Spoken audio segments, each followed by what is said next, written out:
You're probably wondering why I've called you here, aren't you? You said you wanted to make a video. Well, yeah, but that's only half the reason that I called you here. That's right. The other half is that, honestly, Curtis, I'm worried about you. I don't know if you've seen lately, but it's getting pretty dangerous out there. The world is a dangerous place. Yeah. Oh, yeah. Yeah, a plane just flew into that building. Oh my God. Right on cue. Did you do that? Exhibit A. No. Look, crime rates going up through the roof. Murder. Death? Did you know every person dies now? Point is, Curtis, there's people out there who are trying to hurt you. They're trying to kill you, Curtis. Me? Yes, you specifically. What'd I do? You're just, I don't know, how do I say this? Has anyone ever told you that you're an easy target before? Huh? See, yep, that's exactly what I'm talking about, Curtis. The headphones, the texting, the hands in your pockets. If I started attacking you right now, you wouldn't even be able to defend yourself, man. Your hands are all busy. Not to mention, you're not even wearing shoes. Good luck running away. I was being polite. There's nothing polite about getting murdered, Curtis. Attack me, see what happens. Attack! What the fuck? Exactly, like I said. How? It's not all bad, all right? I have found a YouTube account that specializes in self-defense advice just for people like you. For easy targets. Okay, so you're gonna teach me how to not be such an easy target. Not only that, Curtis, I'm gonna teach you how to defend yourself from everyday life situations that we all encounter. Like another plank crash that you just like another getting mugged, getting stabbed. You're getting out of your car and some guy runs up behind you and just starts punching you in the back of the head. Yeah. This happens to you all the time. Yes, yeah, just all those happened this morning. But today, we're gonna fight back. That hurt? Come on, you could not have just hurt yourself like that. Why'd you do that to me? You did that. How could you? We were friends, man. This is worse than I thought. I'm a lost cause. Let's get into the video. So this is the self-defense guy we're gonna be watching. His name is Self-Defense Goat. Damn. Okay. No one's ever hurt him. He has a lot of enemies, I guess, though. Seems like Yeah, people that's are always true. Trying. I think he's just an idiot, putting himself in really dangerous situations all the time. Well, let's see what happens if this guy pulls a yellow gun on you. Give me your money. Yo, man, yo, take it. Yo, man, yo. Yo, man, yo. Someone pulls a gun on you, yo. Take it. Here.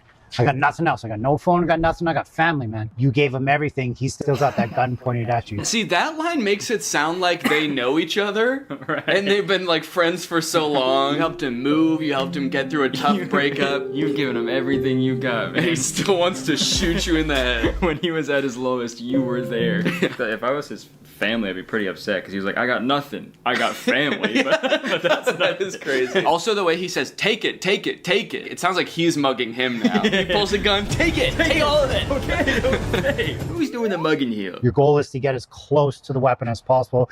Ideally, he's even pointing at your head trying to scare you. Sorry. Ideally, he's pointing a gun at your head. Maybe it's easier to grab it when it's, as far away from your hands as possible. Way up here. Yeah. Maybe you like bite it. Yeah, maybe that's what he's about to do.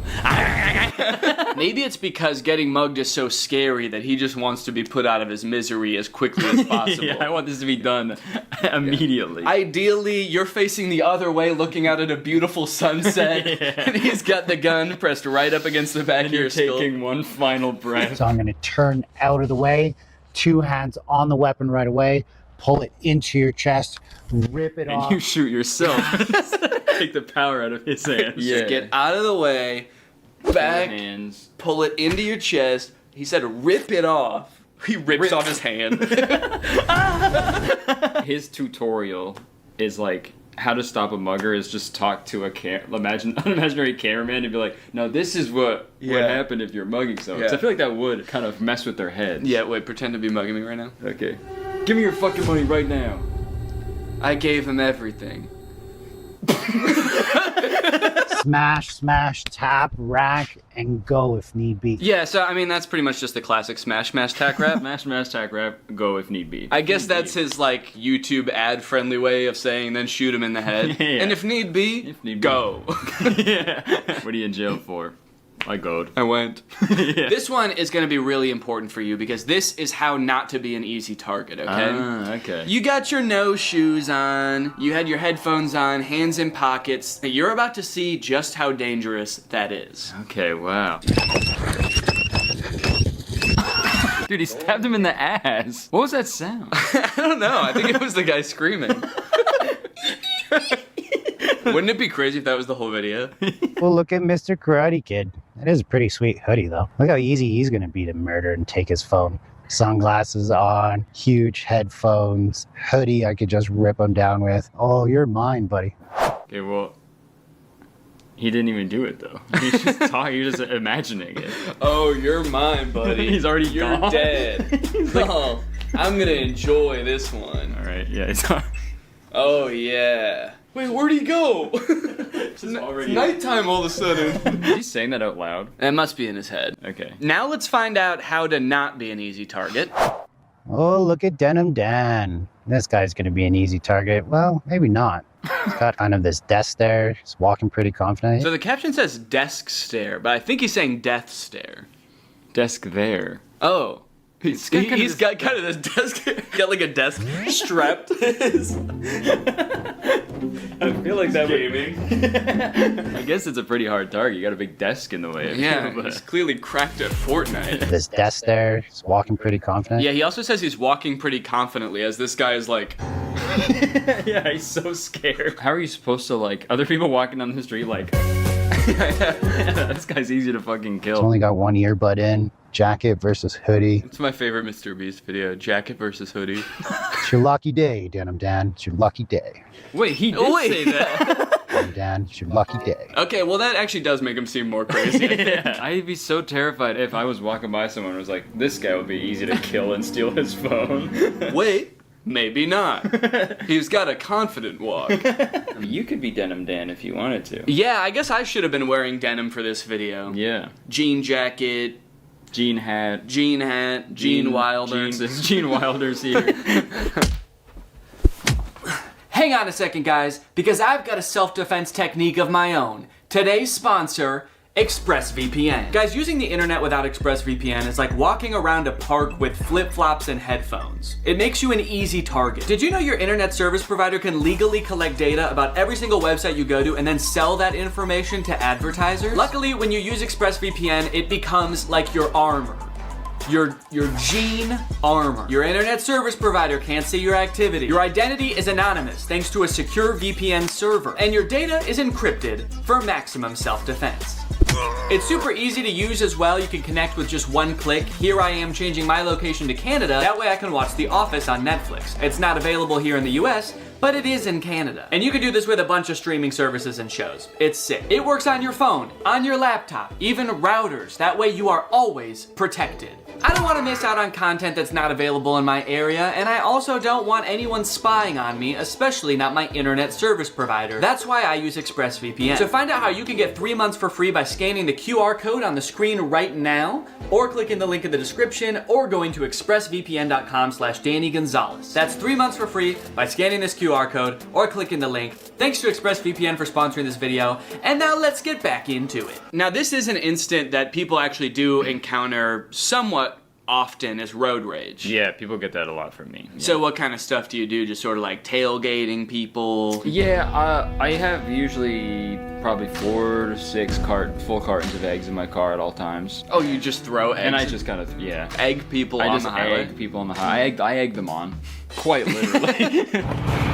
Yo, what are you doing, man? What the hell's your problem? Yo, man, yo, chill. When it comes to self-defense... Oh, he's okay. Yeah, the rest of this video is from heaven. He's just like an angel.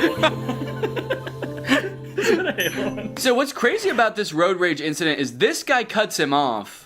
He didn't even have to stop. I mean, I get that people get super irrational during road rage incidences, but it seems, Yeah. I feel like this person should be the one who got out to shoot him, because he got cut off. Right, yeah. The other guy cut him off so bad that he had to kill him. It's like, No one can know about this. Yeah. He almost caused the accident, right? But what did I do? I honked the horn, I fingered him.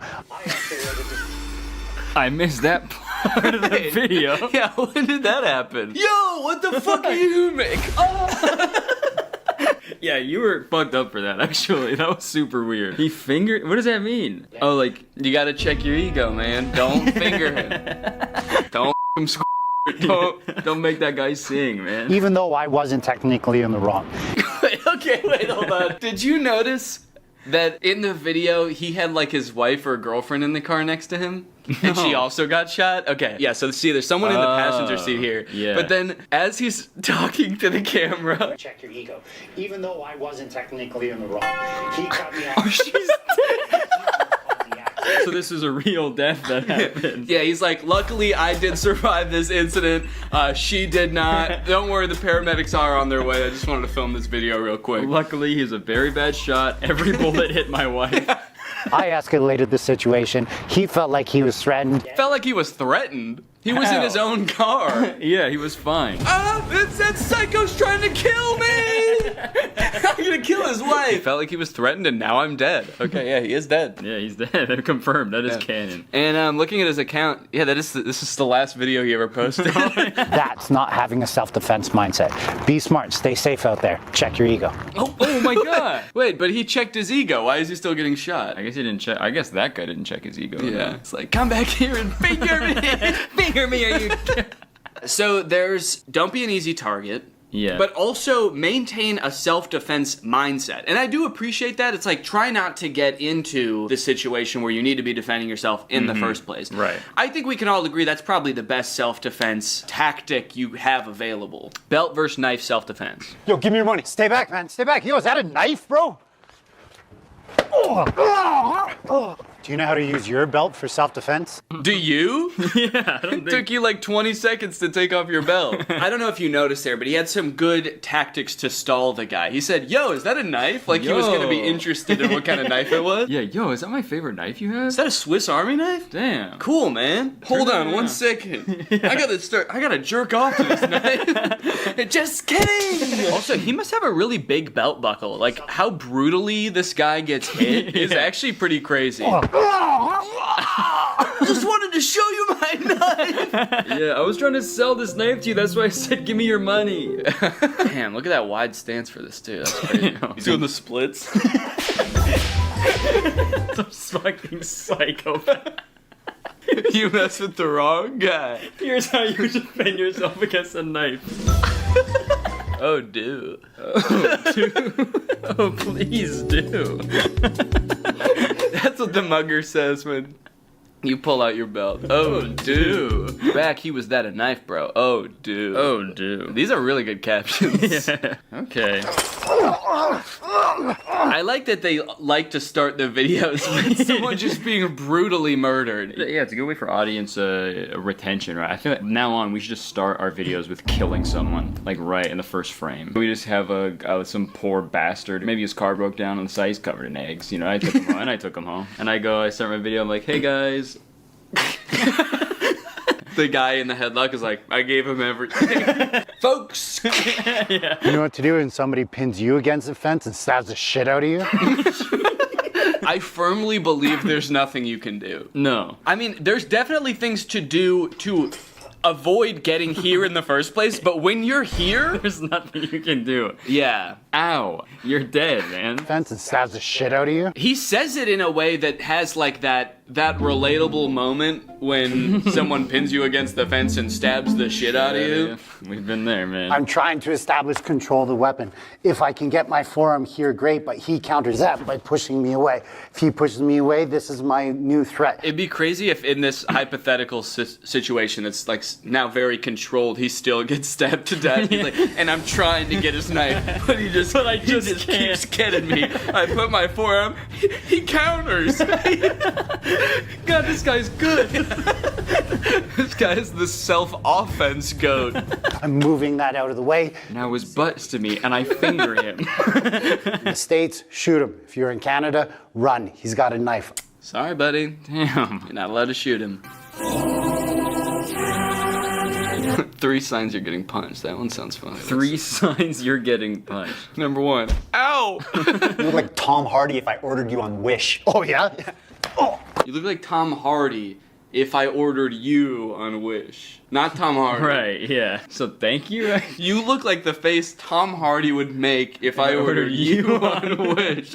Tom Hardy would be like, Okay. Do you know the 3 most common signs before someone punches you in the face? sign number 1, you just told someone they look like if Tom Hardy if they ordered you on Wish.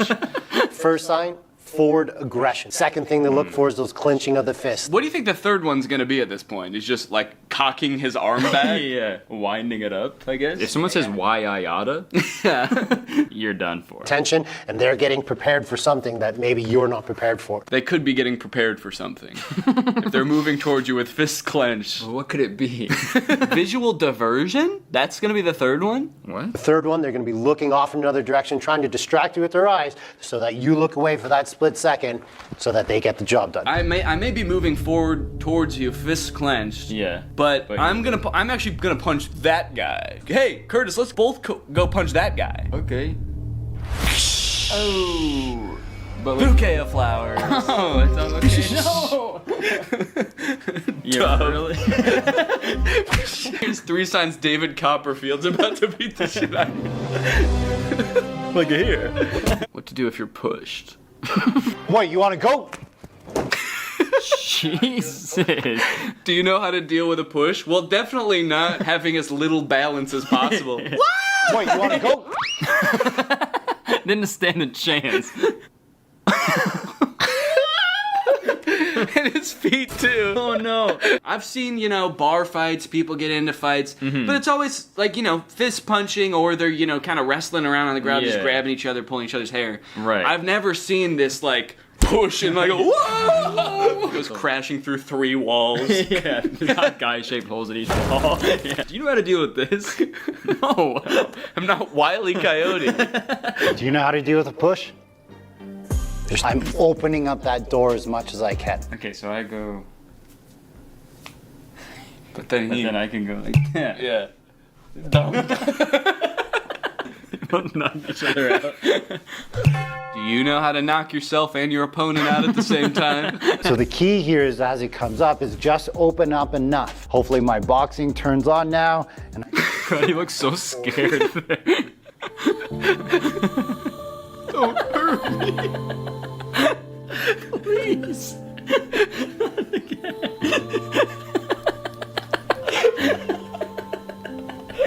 Is he actually gonna hit me this time? He's like softly blinking up at me. What are you doing to this guy? He already got pushed, man. He's been through enough. He also just said, hopefully my boxing turns on now. I've never practiced boxing before, but I really hope I know how to box. I hope this skill comes out of nowhere. I just bring that hand forward as much as I can. Jesus. He was not expecting that second one. Bring that hand forward as much as I can. He's still standing there. I throw another 1 or 2. But that doesn't always work, especially if they're super big or if you were caught off guard. So if you don't know how to do all that he just did, the old wax on, wax off, you can do a soft fall. Okay. That would really throw your attacker off if he pushed you and you actually fell, right? And yeah, that would fucking confuse him like crazy. Now what? I thought he was gonna get closer to me. Suck all that in to minimize the damage that you take. The most vulnerable guy I've ever seen. Quit your job, man. You don't have to be there. When that push comes down and he goes to break fall this time, now he's not there. That's the way you're supposed to fall. Straight into a coffin. Like a fucking vampire. He's suddenly in a suit and palmed. Time. Now he's not there. Now he's not there. Yeah, he is. Where'd he go? I can only look up here. He's like, Nobody tell him. also, that night before you go to the bar, look up what color the carpet is at the bar and dress like the carpet. So you fall to the ground, then you sort of scuttle. Like a little crab. Okay, Curtis, so if all else fails and you need to defend yourself, all of the making yourself a hard target didn't work, he pushed you and you didn't fly far enough away, you're gonna need to fight, okay? Okay. The good news is, all you need is 1 punch, okay? You can end any fight with 1 punch, and I'm gonna show you how. Okay. Yeah. I'm excited. Jerk in the Lexus. Yo, what are you talking about, You man? cut me Yo, off in the chill, parking lot. Chill. Do you know who I Stay am? right You wanna there. go? Don't enter my You wanna space, go? man. Do you know how to end a fight in one punch? I can see why he hired this guy. He's so good at like leaving the frame as quickly as possible. Yeah, he's a pro at that. My wanna space, go? man. Do you know how to end a fight? He's just gone. Once I felt like my foot was planted enough that I could push off of it, I had to make sure I wasn't showing the punch or creating a tell. This is creating a tell. Loading, shrugging, trying to punch and come out. So the first thing you want to be good at is Loading, shrugging, trying to punch to come out. making sure your arm is... God.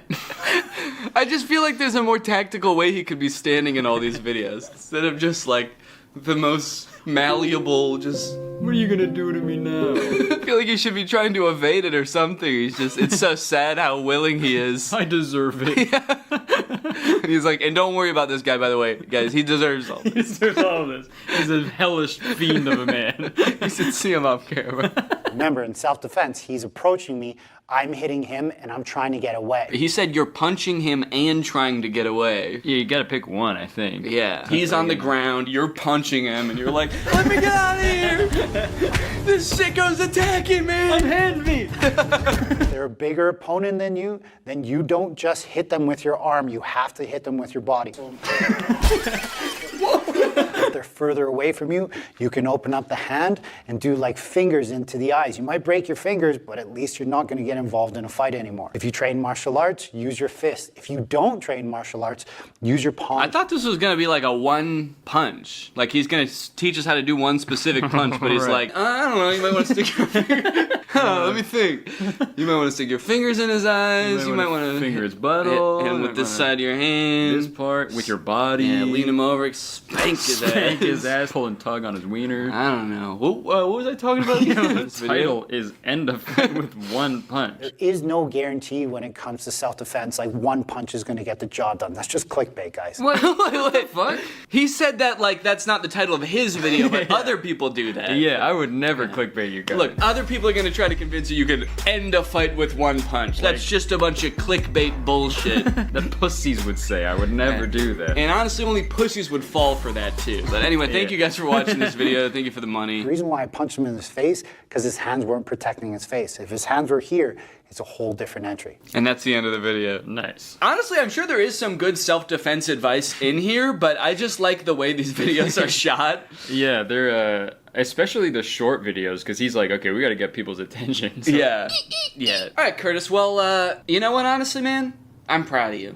I Thanks, feel like man. I can tell that over the course of these past, gosh, I don't know, we've been recording for like an hour. Mm-hmm. I feel like you've really changed, you know? You think? Yeah, I feel like you've taken the initiative. You're no longer an easy target. Honestly, now you're a threat, and Yeah. for that, I commend you.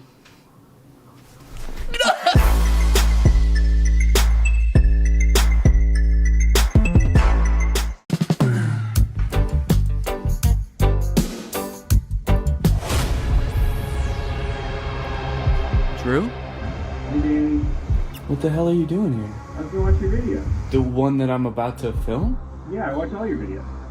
Alright, well, I mean, do you want to come down here and be in it? No, that's alright. Okay, well, No biggie. fine, that's okay. Sure. Okay, I'll do it. What's up, Greg? Greg. Welcome back to my YouTube channel here on youtube.gov. I'm here today, as you can see, with a very special guest. Can't wait to see who the special guest is. I'm just kidding, guys. Or Danny? Danny, the camera's over there. You don't want to look at the camera right there. No blinking. No blinking. It's disrespectful. Yeah, I got a special guest here, Drew Gooden. Everybody say hi. And I had kind of a fun idea to film for a video today. Today, we are going to be speedrunning conspiracy theory rabbit holes. I don't want to look at a rabbit's hole. Can we start the video over? I don't want to look at a rabbit's hole. I want to look at a rabbit's dick. Yeah. Well, I'll look at the hole if it's attached to the dick. Mm-hmm. But not any other. Are we washed? Before Drew got here, I created a brand new Instagram account with no algorithm, and I also created a brand new YouTube account with no algorithm. And what we're gonna do is we're just gonna type in a conspiracy theory into the search bar and see what reels Instagram gives us, see what videos YouTube gives us, and we're just gonna try to keep getting more and more crazy ones for that conspiracy until we reach maximum conspiracy, and then we'll be radicalized. Yeah, that's kind of the goal today, is to get radicalized and kind of like have completely different beliefs after the video than we do right now. So I think it'll be tough to know exactly when we've reached maximum conspiracy for each theory, but I'm thinking somewhere along the lines we'll feel like we're ready to assassinate a senator or something like that. Yeah, usually at that point it's probably time to assassinate a senator. That's usually how I know it's time to assassinate. Yeah, once I want to. Well, I guess the most basic conspiracy that we could start with is flat Earth. To me, it's not even a conspiracy theory. Because if the Earth wasn't flat, I'd fall over. Not fall off, you'd fall over. Fall over because of the slope. Have you ever tried to walk up a hill? And don't say that hills is proof that the Earth is curved. No, every time I've walked up a hill, I fell over. Exactly. So, what are we just going to search flat Earth or flat Earth? I guess it's kind of telling what the fittest flat earther? If someone has a conspiracy theory, I will only believe them if they're in really good shape. All right, we're just gonna search flat Earth. I guess we could go through some of these pictures, but really what I'm looking for is an Instagram reel. I see the craziest stuff on Instagram. Are you yawning already? I'm so bored. 33rd degree Freemasons, who are also Satanists, provided us with the glow model to deceive and mislead us. Oh. Yeah, so the round Earth is like a prank by the 33rd degree Freemasons who are also Satanists. Yeah. I like the first comment. I'd love to learn more facts around this. People think I'm wacko for suggesting the Earth could be flat. You are. Can you downvote on here? You're saying he harmed an animal? Yeah. Yeah, that comment pissed me off so much, I'm gonna go kick my dog. Yeah, it's his fault. What is the photo? These are all different ancient civilizations, how they thought the Earth looked, which is all flat. Oh, so it's sort of like this many people can't be wrong kind of thing. Yeah, even though they are all wrong. What's going on with the Australian? If you live in Australia and you watch my YouTube videos, stop. They probably watch them backwards too, because everything's upside down. Yeah, toilet flushes the wrong way. When you poop the toilet, it just comes out. I am so tired of it. I make a mess every time. So this is interesting. So Mars is like a hexagon? How can we view Mars and the other planets as mere balls of dust or gas? I'm gonna start saying that about my own balls. How can you see these as mere balls of dust and gas? Instead of what they really are. Balls of skin and cum. If gas on Earth isn't significantly affected by gravity, how is it possible that Jupiter, supposedly a massive ball of gas, has a gravitational force 2.5 times smaller than Earth? It's all a lie. Space is fake. All right, they had me until space is fake. I know space is real. I know space is real. That's where God lives. That's where God lives. Wait. Space is fake. But even in their own picture, they say this is Mars. They know that Mars is real. Then where is Mars? Australia, maybe? Oh. So Australia's not flat then. So maybe the Earth is shaped like this, and we're here, Australia's here, and that's where Mars is. Oh. When did you learn how to do that accent? I just freestyled it. That's crazy. Is that what they sound like there? That's hilarious. Mars. Well, where the frick are the reels? I thought they were gonna be... shit, I don't know how Instagram works. Where's the videos? Maybe now that I've searched it, it's gonna be my reels.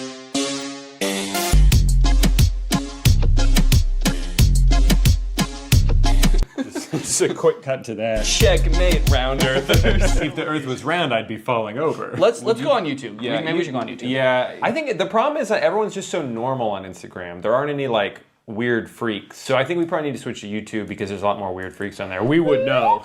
We can speak. We can attest to that. We can attest to that because there's at least 2 weird freaks on there with YouTube channels. Our toes are interlocked right now. That's how weird we are. Because if we let go, I'll fall down. So we created this Instagram account or this YouTube account from scratch. The only thing that we've looked up on it so far is Drew looked up Justin Bieber slowed down 800 times. It's beautiful. And it's beautiful. And we also listened to Sneaker Night by Vanessa Hudgens. Yeah, that was also my idea. So the results might be a little bit skewed towards Vanessa Hudgens' Sneaker Night. Mm-hmm. That's not like part of the conspiracy. That's my own mistake. I messed up. But from here on out, we're not going to influence it anymore in any way at all. Okay, now I'll search flat Earth. Okay. That's how Vanessa Hudgens radicalizes people. So hold on. Yeah, okay, even the YouTube search is biased against flat Earth. It doesn't even, like, we're trying to view it objectively, but it's like, oh, flat Earther debunked. Yeah. Flat Earthers funny moments. Flat Earth Dave. It's like, let me find out who Dave is. All right, we're gonna search flat Earth. You know, do you ever do something and you think to yourself, like, I'm probably the first person to ever do this? Oh, yeah. I have to imagine we're the first people to ever search flat Earth from the Sneaker Night watch page. Like, inspired by this song. That reminds me. I need to do my own research. Oh, it's Phil from Amazing Race. All right, well, we gotta hear him out. We gotta hear him out. You'd think that with the beautiful photographs that we have of our round blue planet, it would convince any doubters. Oh, he doesn't believe in the flat Earth either? How did he get a job then? And he's seen more of the Earth than most people because he does the Amazing Race, so you'd think he'd have some common sense. You'd think so. Well, hold on. Wait a minute. He works for CBS. Look up CBS's logo. Look up CBS's logo. No. This? Don't keep going, going. No! Stop! You're getting distracted. All right, look up CBS's logo. It's Big Brother.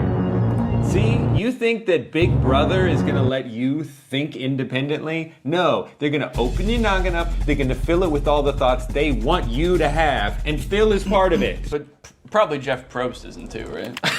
Yeah, we're free thinkers. Basically, what we're gonna do is YouTube Shorts. Maybe we should be looking at more shorts. All right, if you two could shut up for a second, I have an important announcement. Today, I want to help you guys out with your budgeting a little bit. You can budget your car payments better, your travel, your groceries. Does that sound good? Well, then listen up, because we're going to talk about Rocket Money, the sponsor of today's video. Rocket Money is a personal finance app that lets you lower bills, cancel unwanted subscriptions, make custom budgets, and lower your savings all in one place. With Rocket Money, you can create a custom budget for any category in seconds. The app shows you where your money is going at all times and identifies your top spending categories and even gives you insights on how to better budget in the future. As someone who spends a lot of money eating out and not as much as I would like on travel, this is a great way for me to visualize like how much spending is happening in each category, where I can cut a little bit, where I can add a little bit. They'll also notify you when you have upcoming charges or when your balance is low. That way you can avoid overdrafts and late fees. And if that wasn't cool enough, Rocket Money can also help you lower your bills. Rocket Money automatically scans your bills to find savings. They can help negotiate bills for you, whether it be your internet service, your cable bills, and more. So you don't need to worry about those pesky customer service calls.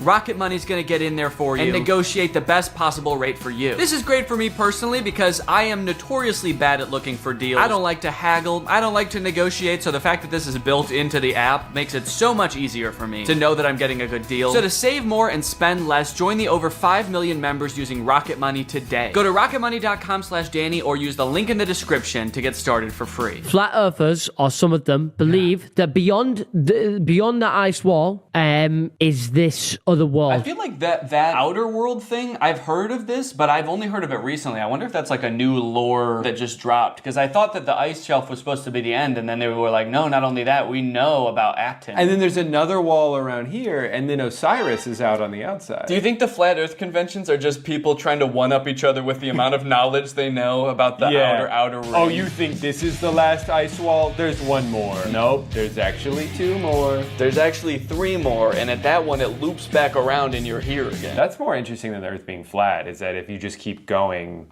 well, that actually is just with the Earth, is if you keep going along the Earth, you end up back where you started. So we kind of all believe the same thing. They just have more ice walls in their theory. Talking about how there was this one man that went to Antarctica on his expedition back in the day, and I can't remember his name. Flat Earth. Can't remember his name. Can't remember name. Sneaker Night extended cut. I can't remember his name. It was probably Vanessa Hudgens. Vanessa Hudgens, Sneaker Night. Proof of Sneaker Night. Internet famous flat earther has gone all the way to Antarctica to put his theory to the And he test. proved himself wrong. They always prove themselves wrong. I want someone to prove himself right. Just once, please. Just once. I mean, that's the thing though, is like the internet is so, it creates little bubbles for you. So if we did have an algorithm that was pro flat earth, it would be littered with flat earth videos and we would be like, this all confirms what I already believe. Where's that guy's mouth? Yeah, if the earth is round, where's that guy's mouth? Well, gravity's still technically a theory.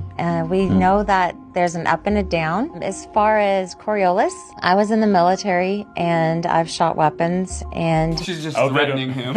Yeah. So basically, you're going to believe what I believe because I have a lot of experience with guns and missiles. As far as Coriolis, I'm gonna fucking kill you. What kind of weapons, if you don't mind me asking? Like ICBMs? Well, I'm wearing a vest with a bomb on it right now. Okay. What will it take for you to detonate that? If you say one thing that makes me question my beliefs, I'm gonna kill all of us. Okay. And so how do you feel about sunsets? They think that there's like these enormous structures. it ignores something that everyone knows. There's this enormous water table that's underneath the pyramids. What's a water table? It just means that there's like water, like a well of water. I think because of the Nile. Like, you know how when you're at the beach, if you're not at the water, but you dig a hole, there's water under there because you're close to the water. So the pyramids, if you dig below it, eventually you get to water. Right, so there yeah. couldn't possibly be like a big guy down there. Oh, right, because he would have drowned? Okay, next conspiracy, aliens. What should we Google aliens wise? Aliens wise? Are aliens wise? Aliens wise? Yeah. Are like, octopuses alien A creatures? group of scientists that were speculating that octopi had come from somewhere else, and frozen eggs had actually come from somewhere else. And the reason behind this theory is that octopuses are freaking weird. It's like that. How could something like that exist on Earth? Because they look so fucking weird. They must have come from some octopus-shaped planet. And also, if the Earth is flat, how could there be? So hold on. Can you? I need silence. Were you gonna say, can you call me back? Can you call? I'll call you back later. I've heard theories like this before about like some life coming from other planets. There's a theory that like all life comes from another planet. Like an asteroid had life on it and came from some other planet after like it got hit by a meteor, and then that came here, and that's how life started on Earth. And to me, that just feels so lazy. They're like, how did life start on this planet? It came from a different one, and that's all we need to figure out. Right, but then because then it's like, well, how did it start on that planet? An asteroid. Oh, from a different planet? Yeah, that makes sense. Okay, well then follow-up question, how did it start on that original planet? Like, where did it come from? God drew. God drew what? God drew an asteroid that came from another planet. The octopus is still extremely similar biologically to us. You look at an octopus cell under a microscope and you wouldn't be able to tell the difference. Right. Yeah, but you know when you can tell the difference? When you fucking look at an octopus and you look at a human. We're not so different, you and I. If I look at you like this, I can't see shit.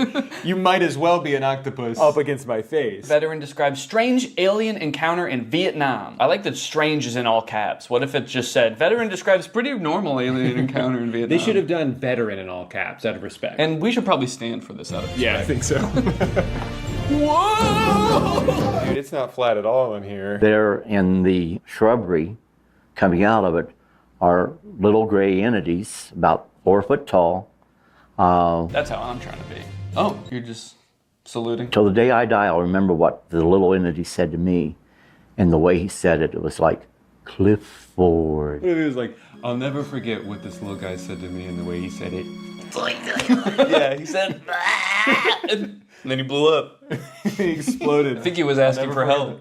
I'm gonna explode. I'll never forget that. And the way he said it, it was like, Clifford, you are not supposed to be here. I mean, he's right, we weren't. You normally don't carry your weapon on full automatic. I put it on full automatic and I started to fire, and I yelled out, VC, VC.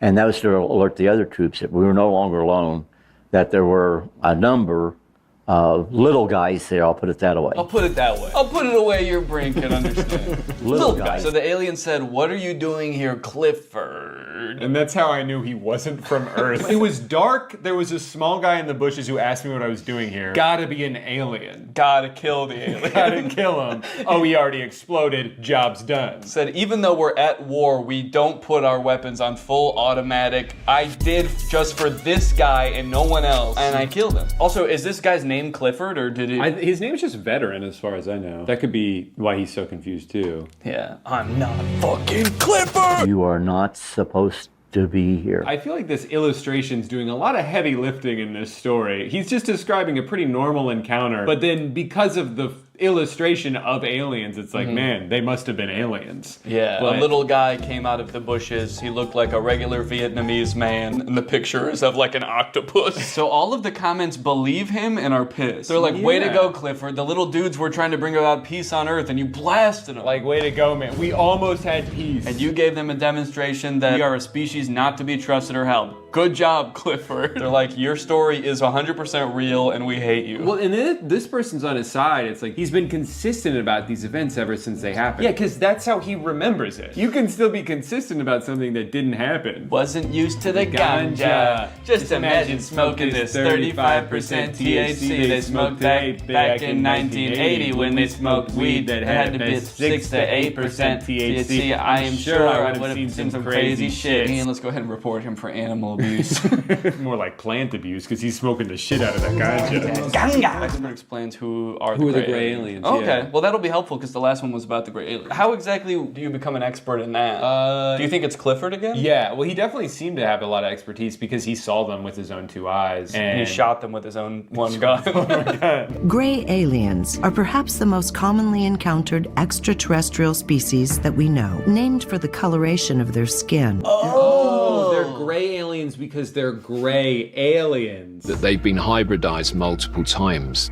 and we're seeing a lot of different types of features. So there's a basic... I can't get into them now, but we're seeing many types of features. This is only a YouTube short. I simply don't have time to go into great detail.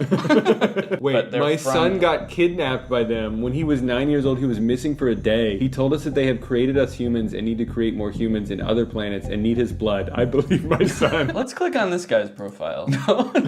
Bullying his son. My son played with them when they abducted him, and he confirmed that they acted like little children. And they said, Clifford, what are you doing here, Clifford? Aliens think everyone's name is Clifford. Oh, what up, Clifford?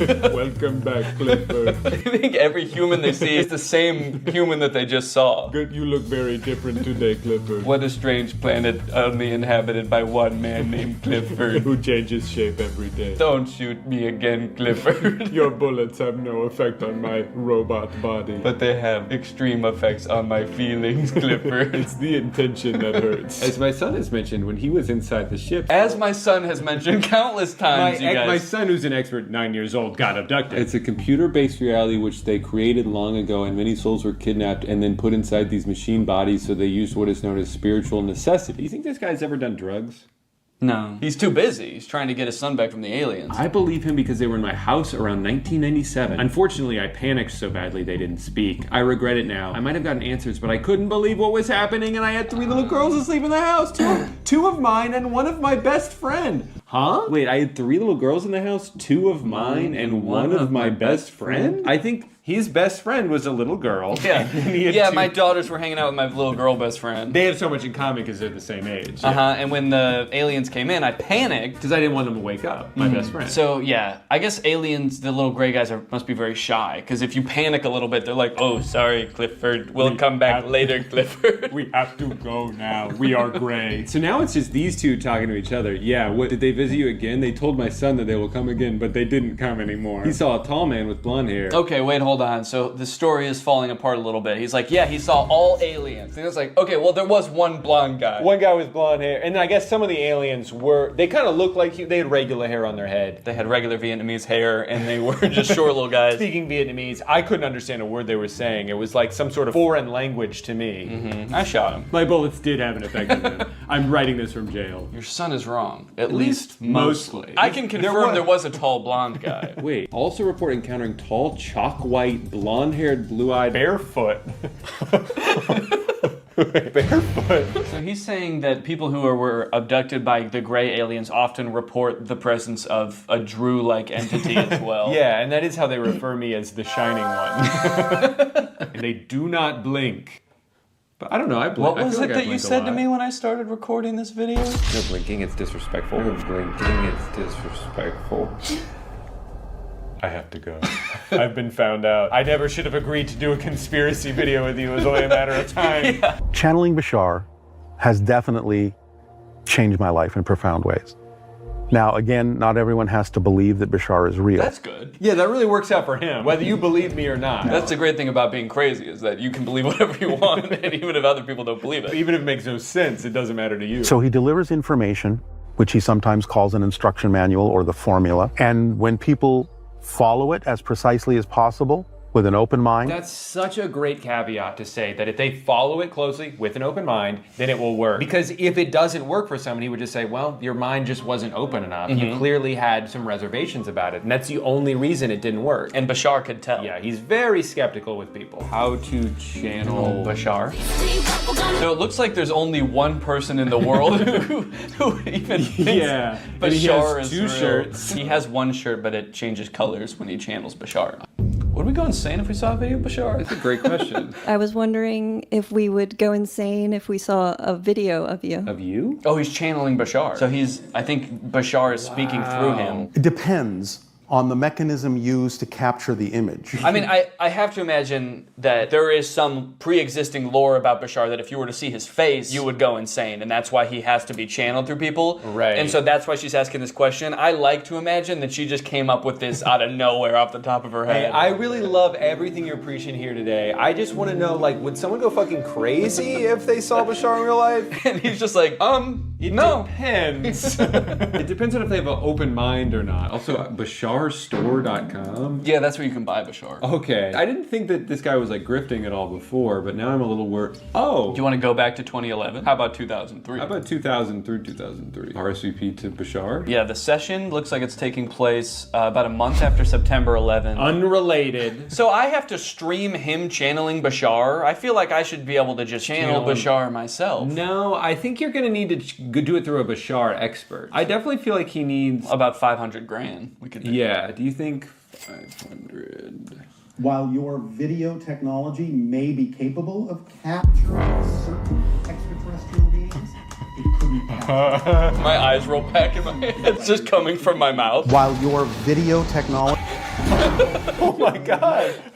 Donate $5 million to Bashar. Make it a monthly donation. While your video technology may be capable of capturing certain extraterrestrial beings, it couldn't capture us. You would see nothing but static. So it's not even that you would go insane if you saw it. You just wouldn't be able to see it. I think his answer changed as he answered. He was like, well, maybe. It depends if you use film or digital, because film, you wouldn't be able to capture me, and digital, you wouldn't be able to capture me. Yeah, and if you were using like an iPhone, then it would just be static. Mm-hmm. Yeah. It would just be a static image of Bashar where he flipping you off. Nice try, asshole. I'm going insane. Another type of recording, maybe. Maybe not. Depends. Depends on what? Oh man, how much money do you think these people paid to go ask this guy questions? As much money as Bashar wanted, man. All right, well we can move on to a different conspiracy at this point. What do you think? Wait, I got to channel Bashar. He's just flipping me off. Oh, he says I can watch it. Okay. But don't look at him or you'll go insane. Okay. One sec. I'm getting a call from Bashar. No, don't. No, he's FaceTiming you. Don't answer. Drew, have you ever heard of dowsing? Oh, is that what Mormons do instead of sex? That's soaking. No, what's dowsing? Dowsing involves 2 rods, which Mormons are not allowed to do. Not even after marriage. No rods. No 2 rods. 1 rod. 1 rod, 1 hole. Never 2 rods, never 2 holes. I'm not exactly sure how it works, but you hold these 2 rods like she's doing here, and it's gonna She like asks questions and it answers for her? Yeah. Do you have those rods? Yeah. Hold that and hold, close your eyes and hold this. Okay, well, let's watch this just so you can see. Okay, we'll watch it to see. Government planning to use Project Bluebeam to fake an alien or spiritual event.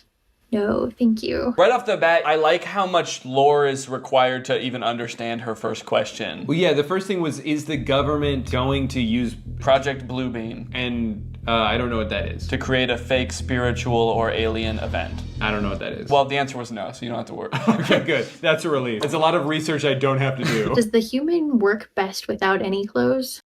No answer. What does she mean work best? Like it's a product she just bought from the store. Is this human gonna work if I put clothes on it? How do I get this human to do what I want it to do? Do I take its clothes off first? My human don't work because of wearing clothes? Yeah, yeah. I had nothing to add to that, sorry. Does space have wormholes? Yes, thank you. I'm curious who is providing the answers. Maybe she's connecting with some kind of spirit or a alien, maybe? Yeah, who is she asking ultimately? It's not aliens, it's just the rods. So Reiki, energy work, and spirituality. So is she connecting with a ghost? Like a spirit? Oh. How the fuck would they know if there's wormholes in space? Well, because they died. And they went? When you're dead, you know that when you're dead, you find out. Okay, so she's holding the rods. She's communicating with ghosts. The ghosts are just sort of like coming up and going this way, or they poking it the other way. Yeah, sometimes they actually go like Yes. Yes, humans do work better naked. Plot twist, she is being answered by her own subconscious mind. Man, that would be a crazy twist. That would be crazy if she was actually just kind of like making this shit up. That's the last thing I'd expect. Does she sell the rods, or is she like that other guy where like only you can't use the rods, only I can. You can't communicate with Bashar, only that guy can. Yeah, sure, you can hold the rods, they're not gonna work. They're not gonna answer your question. So when she posted this over a year ago, it was already on sale to $14. Now $11. They just keep getting cheaper. Wait, 99.9% copper. What's the other? What do you think the rest is? Bashar. 0.1% Bashar dowsing rod for ghost hunting tools, divining water, treasure, buried items, etc. Oh yeah, I've seen these used for ghost hunting and like finding things. So you go like, oh, is the treasure this way? And the rods go. Are they magnets? I don't know. Go on YouTube and search like treasure hunting with dowsing rods. So would you just follow them, or they're saying yes, no, yes, no? Oh, X marks the spot. Gotta dig. Hands out, and he's in a graveyard. There's treasure everywhere. I just don't understand who he's contacting. Is there a ghost whose job it is to help you find treasure? A greedy ghost who wants you to finish the job. Guys, if you don't think dowsing rods is real, when I die, my unfinished business is going to be helping people find treasure. So if dowsing rods don't work now, they will in about 2 months. 2 months? This is how you program your dowsing rods. Program? Help me find treasure. Help me find treasure. Kill Danny. Kill Danny. How would they kill? They would go, it spins so fast they slice your head off. Hey, you don't want to fuck with dowsing rods, man. Especially not the ones I just told to kill you. It's an important clarification. It's not the rods that answer, it's the spirits you communicate with. The rods don't know shit. Yeah. The rods are merely a vessel to communicate what the spirits have told them. You could really just hold your fingers like this. You don't need to buy those stupid rods. Okay. Spirits. Am I in love with Danny? Spirits. Kill Drew. Everyone's yes and no is going to be different, so you should ask your rods to show you a yes. Can you show me a yes? A dead bird falls from the sky. Thank you. Oh, so it has nothing to do with... Okay, I can put those down. Dowsing twig. Oh, you can use just a dowsing twig, according to Wikipedia. Oh, could we make one ourselves? As long as it's L-shaped. You got anything L-shaped in here? No, only W's in here. Chat, spam W in the chat. Chat, spam W in the chat. Spam W in the chat.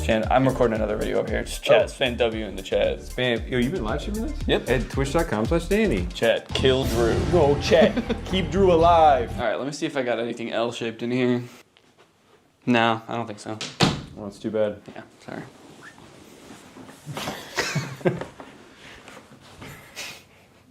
Are you still Danny, or I hear some screams from the car? It is me, Bashar. Wait, I have to film you. It's just static.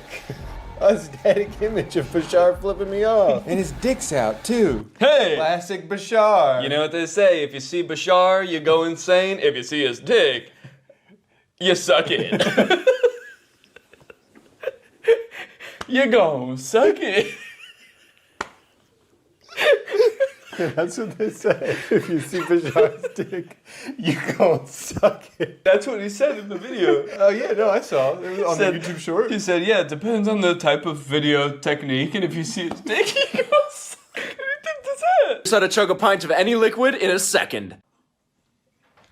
You can drink anything in one ginormous sip. Was it coming out of his nose? And that wasn't the drink, that was blood. Yeah, that was, do not do this. I said, if you guys live in this private jet for 100 days, I'll let you keep it. It's a really nice. If you guys can survive this video of Bashar, I will give you $5 billion. Well, just a warning. If you see his dick, you gon' suck it. You scared of Pepsi?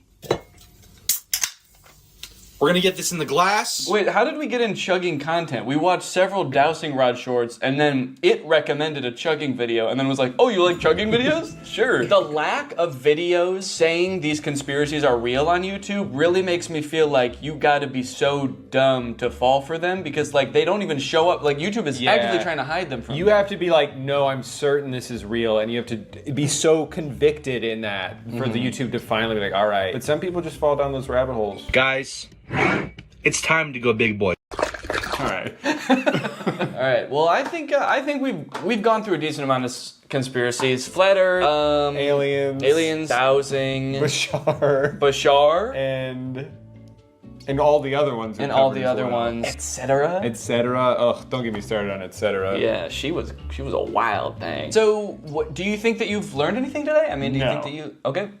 See you guys next time. What's up, Greg? If you've seen my video about the Disney Channel original movie Zombies, then you know I have some deeply troubling feelings about that movie. It's a very poorly made, weird, cobbled together metaphor for racism. And on top of that, a lot of the lore surrounding the zombies doesn't make any sense. So I ended up walking away from that movie feeling like I had so many unanswered questions, which is why when I found out there are 2 more movies in this franchise, I was honestly thrilled. I could actually get some answers to my questions. They'll dive into the lore a little bit deeper. Then I watched the movie and realized that was a very dumb assumption to make. This movie does not answer any of the questions that you might have had about the first movie. In fact, it introduces a whole bunch of new lore that is even more confusing and also kind of contradicts with the lore from the first movie. Now, all of that might lead you to believe that this movie is gonna be really bad, like even worse than the first movie. But honestly, this movie is not that bad. Also, it has 100% on Rotten Tomatoes, so technically speaking, this is a perfect film. So strap in and get ready, because I don't know if you've ever seen a technically perfect film before, but this is what one looks like. The movie starts off right away, changing the lore that we all know. Welcome back to Seabrook, where belonging is everything. It wasn't always this way. There was a time when we had to protect ourselves. Right, we all remember that. In the first movie, you explained how the power plant blew up, zombies invaded the whole town and started killing and eating people. How could we forget? Legend has it that when the first settlers came to Seabrook, they found wild beasts with sharp claws lurking in the forest. Wait, so these beasts are different beasts? These are a different sect of beasts? Which sparked an epic battle. There was a war? Seabrook settlers bravely fought off the monstrous attack and discovered a powerful energy source. And that mysterious power source basically powered the entire town until that one fateful day when it blew up and created beasts.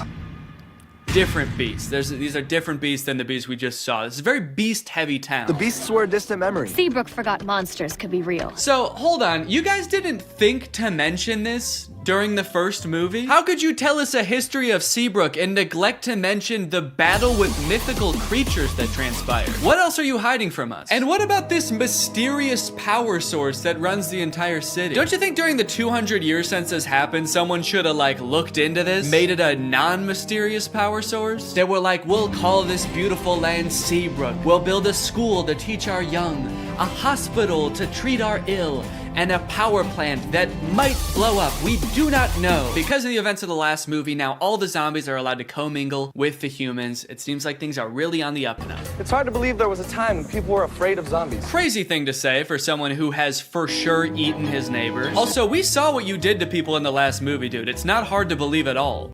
I'm still scared of you. Then we check in on Addison, who you may remember from the first movie by her platinum blonde hair that for some reason in this universe makes her some kind of sick, disgusting freak. That's Cheer Captain Bucky. My cousin. My cousin. It's here at Cheer Camp we learned 2 things. First, that story about the werewolves is kind of a legend, and no one's really sure if it's true or not. You've all heard the stories of bloodthirsty monsters who roam these woods, feasting on innocent cheerleaders. And 2, the younger cheerleaders and the older cheerleaders are not getting along. This week, the veterans and the newbies will compete for the Cheer Camp Cup. I feel like one of those things is gonna have a bigger impact on the plot. Watch and learn, Snowball. Ah, yes, my hair. Still white, still well-conditioned, and still drawing fire from the AC. Okay, thank God she addressed it, dude. I know we were all thinking, what the fuck is wrong with her? You should shave your head, you look insane. We then get a song about how well everybody's getting along now.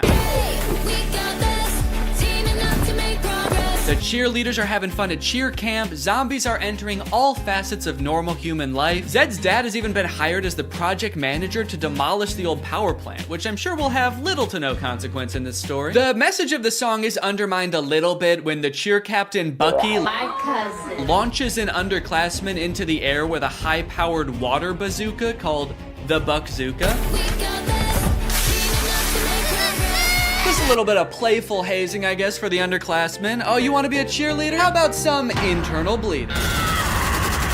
That's hazing, baby. Nobody joins an organization that I've already joined and gets away with it. And while I do wish someone would rush this poor girl to the hospital, I do have to admit, the song does slap. The music in the first movie sucked in my opinion, but the production quality of not just the music, honestly, but the whole movie is way better in this one. Probably as a result of the success of the first movie. The first one was very popular. So they were like, look, this next movie, you know, it's not gonna make any sense, but it's gonna look fantastic. The lighting on that girl as she flies through the air with 12 broken ribs is gonna be so good. I wish that I could call. I hope you get my letters. Addison is hoping that Zed will write to her while she's at cheer camp. They have a bit of a love connection going on, as you'll remember from the first movie, but Addison never will get those letters because the older cheerleaders are shredding them and turning them into pom-poms for the underclassmen to use. Addison, I hate to say it, I don't think these cheerleaders are teaming up to make progress with you. I think they're conspiring to ruin your life. On the way home from cheer camp, love is in the air. Cheerleaders are asking each other to prawn. Yes! I got invited to prawn! Which is Seabrook's version of prom. Their mascot is like a shrimp or something, so I guess that's why it's called that. And for the first time this year, zombies are allowed to go to prawn. Bree is actually hoping that Bonzo will ask her to prawn. Getting invited to prawn sounds great, but Bonzo won't even look at me. Meanwhile, Bonzo is locked in on her, carving her face into a threatening-looking apple. And Addison gets a surprise of her very own because Zed has devised a very intricate way of asking her to be his date. Addison, will you?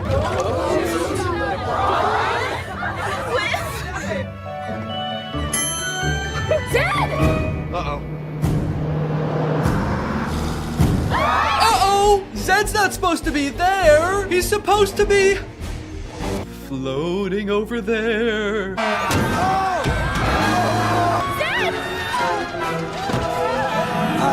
Addison, help! I'm gonna fucking die! Addison! The bus crashes into a gated forest called the Forbidden Forest. And Addison goes running off to find Zed, but what she ends up finding are werewolves. We're surrounded by werewolves. So here's where the movie started to lose me a little bit, and I know this is a perfect film, so this is probably something wrong with me, but I feel like when I look at these werewolves, they're not werewolves. They're just teenagers living in the woods wearing dead animals. You might be thinking, okay, these are people who are gonna become werewolves at some point. No, these are what the werewolves look like. They even go out of their way to show a full moon in one of the shots to be like, no, this is as werewolf as they're gonna get. These are outdoor teens with dead animals on. That's what werewolves are. And that's just how it is for the entire movie. And on one hand, I guess I understand because like true to form werewolves would probably be super expensive to do and make look good. But also, you guys didn't have to make a movie about werewolves. That was your choice. You already had a whole universe with zombies in it. You didn't have to add another creature. Or you could have kept the movie exactly the same as it is and just not called them werewolves. You could have made up a new creature. Just called them outdoor teens. It would have made sense. But no, you had to drag werewolves into this. You said this movie will be about werewolves. It will be an integral part of the story. And our costume budget will be $4. A few scenes later, a werewolf sneaks into the town of Seabrook and finds a drawing of like an actual werewolf that Zed's little sister drew, and he takes it back to the other werewolves and they all start making fun of it. Looks nothing like us, Wyatt. It's like they're trying to gaslight us. Werewolves don't look like this. Werewolves never looked like this. You'd have to be some kind of dumb, uneducated zombie child to think that us wolf people bear any resemblance to those half-wolf, half-people. After word gets out that Addison had this encounter with the outdoor teens, the whole town is a mess. Dad, everything is fine. It's not fine. There are werewolves circling us right now, waiting to attack. They jump to the conclusion that the werewolves want to attack them so bad. Addison leaves the interaction totally unscathed. They didn't do anything to her, but the whole town, even the zombies, are like, ooh, the werewolves want to kill us so bad. We better kill them first. And eat them. Typical zombies. So the leaders of the town decide to reinstate all emergency monster laws. All anti-monster laws are reinstated. This sets up one of the big conflicts in the movie because, as you know, Addison wants to go to prawn with Zed, but one of these anti-monster laws is that zombies aren't allowed to go to prawn anymore. Zombies can't go to prawn. Ouch. And when I say one of them, I firmly believe that is the only emergency monster law. It's the only one they talk about in this entire movie. They let so much else slide in this movie, but that's the one thing they're like, no, we cannot have zombies at prom this year. Ouch. You'll see in a bit why that's so strange, but right now we gotta go check in with the werewolves because they're setting up a conflict of their own. And you know we don't have much time. Our necklaces are almost out of power. So the werewolves all wear this stone around their neck. It's called Moonstone, and it's sort of what gives them their power. I guess it's like some kind of mysterious power source or something. But it turns out that like 200 years ago, somebody or some group of people stole all of the Moonstone from them. So their reserves are running low, and they're all gonna like die because they don't have their Moonstone. But some of the werewolves think that Addison fulfills a prophecy that the werewolves have about some white-haired lady who's gonna lead them to more Moonstone. This is the kind of lore that gets you a 100% on Rotten Tomatoes. Even if the girl is the great alpha. A girl? The great alpha? I'll believe it when I see it. Even if the girl is the great alpha, how do we find her? I found this in the woods. It's hers. We'll track her down with our keen sense of smell. It says Seabrook High on it, so I thought we might just look there. Kinda seems like they will use any excuse not to show the werewolves do anything werewolfy in this movie. All right, we've gotta find this girl. How would werewolves accomplish such a task? We could use our wolf noses. What? No, no, what is wrong with you? No! We could ask around? Yes! Also, for those of you wondering, yes, that is baby Ariel from Musical.ly. She used to be like the most followed person on Musical.ly. I always wondered what happened to her. Guess she lives in the woods now. We find the girl, and if she's the great alpha, she'll tell us where the Moonstone is hidden. We go in the morning. We go tonight. That's right. They're not gonna wait around. They have to go tonight. So they march out of the Forbidden Forest, down the streets, and into Seabrook High, singing about how they own the night.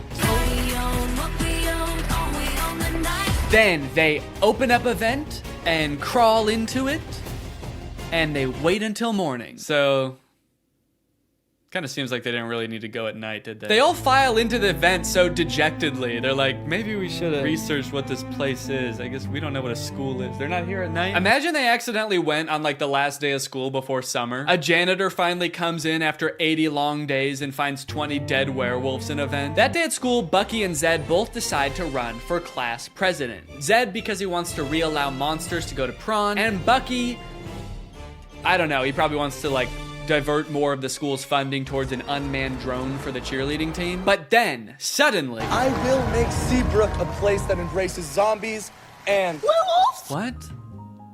Where? Oh, there? What a lucky guess. How can you tell? People peering in through glass doors? Yep. Those teens live outdoors. Man, Will. We can't go to war with the whole town. We'll never find the Moonstone if they're on high alert. Yeah, dog, I think that ship has sailed. You guys just charge them growling and gnashing your teeth. I think they're on high alert. Hey, all that stuff we did back there, that was just, we were just messing around. We're just a bunch of friendly teens. Don't look at her. Do not look at her. Sorry. We werewolves so admire your town, and we just came here to join your school. Okay, well, that's obviously not allowed. You guys were about to kill them, and also the emergency monster laws are in effect, and there's definitely one forbidding such things. Technically, the Forbidden Forest is within the school district. What? So, welcome to Seabrook. What? Wow, guys. The emergency monster laws are working great. No, you did so good. You did such a good job. They were so close to killing you, and they only stopped because they found out Bonzo's not allowed to prawn. So good rule. So just like that, the werewolves enroll at Seabrook High. And wait a minute, all of the werewolves look the same age. Are they all teenagers? Or are some of them like 80 years old? Are some of them babies? And how does that work in dog years? Are they going to classes? I don't even know if they know how to write. They're not gonna be able to find the Moonstone. They're gonna be too busy failing all their classes. So Zed is worried about losing the class president election to Bucky, so he decides to go over the new untapped voter base, the werewolves. Werewolves of the swing vote. Hello, wolves. I'm Zed. Do it like the zombies do. Yeah, for some reason I feel like the werewolves aren't gonna care who becomes the class president. They don't know what a president is. They don't know what school is. They live in the woods and they wear Moonstone, dude. You have no fucking clue. Come on, we've got moves to bust. Throughout this whole movie, Addison has her own thing going on too, where she just feels like she doesn't belong anywhere. That's right, despite being a bleach blonde cheerleader at a Disney Channel high school who was literally elected captain of the cheerleading team in this movie, she just doesn't fit in. I don't feel like I belong anywhere. Which makes her that much more susceptible when the werewolves come a-knocking. The werewolves are starting to get desperate, and given that they think that Addison is the great alpha, which again, she could not be, they bring her back to their cave and ask her for help. I believe you're the great alpha. I believe you're a werewolf. That's it! That's why she doesn't fit in! That's why she has ugly hair. It's because she's a different species. It finally makes sense. So they do a little dance, they do a little wardrobe change, and now she's a werewolf. Damn, that was a fast costume change. Did she know they were gonna rip her clothes off down there? This seems terrifying if she didn't. The rest of the gang gets worried when they realize Addison is gone with the zombies, so Zed shows up and he just fucking kills one of them. Holy shit, dude. And we never see that guy again. I think he's dead. The explosion came from Seabrook Power. Seabrook Power is the birthplace of zombies. A little lime soda mixed with some mysterious energy, and bam! Zombies. Nice story, but it doesn't concern us. Nice story about you and your unknown electricity fuel, but we've got our own problem. We're looking for a mysterious power source. But it does concern you, Willa. That could be your moonstone, right? Oh shit, she's right. So for the rest of the movie, Addison is like pretending to be a werewolf. She shows up to school the next day and she's like, I'm a werewolf. I've always been a werewolf and I've always known I was a werewolf. Addison, if you ever expect to be cheer captain... Well, maybe I don't. Maybe I'm not meant to be cheer captain. Maybe I'm meant to be eating gerbils. What do werewolves do? I actually don't know what they do. I know I am one, I just don't know what we do. Then we get the presidential debate between Zed and Bucky, and this is how all presidential debates should go. I'm a real human. There's no danger in that. They're real monsters. Man. What if they turn back? There should be singing, there should be choreography. One of the sides should be claiming that the other is a dangerous beast. And President Biden, how would you respond to that claim? He wants to eat me! He's trying to fucking eat me! The demolition of the power plant is imminent, so the werewolves rush there to stop the mayor from destroying all their moonstone. Via song? It does not go very well. Arrest them! Oh my god, dude, he said arrest them, not gas them. Colloidal silver. That'll tame those beasts. You know, for a government that just found out werewolves exist, they sure seem to have the exact chemical compound that would hurt them most. Colloidal silver shuts down their nervous system instantly. Just a hunch. Then Addison and the cheerleaders show up, and then Zed and the zombies show up, and now they're all singing, trying to convince the mayor to shut this thing down.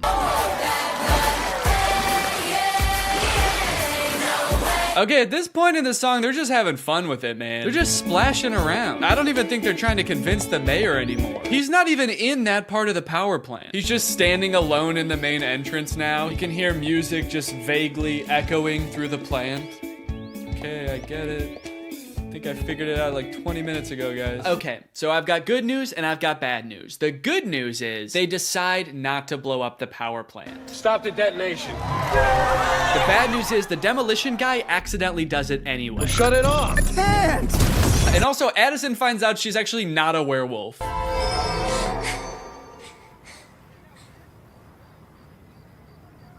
Am I? Bree's like, I don't know. They sort of just look like regular people to me. You look like a teenager who lives outside. She's not a werewolf. Oh, that's so embarrassing, dude. We all saw you act like a werewolf. You dressed up like one and everything, dude. No! Don't worry, this movie does end with them finding a way to access the moonstone underground. They transport it to Prawn, and then they dance all night in the iridescent glow of this mysterious power source that is surely exposing them all to a dangerous dose of radiation. And then at the very end of the movie, they hint at another sequel, which seems to have something to do with aliens. Weird. And that is Zombies 2. And now it's time to talk about our sponsor. This video has been sponsored by...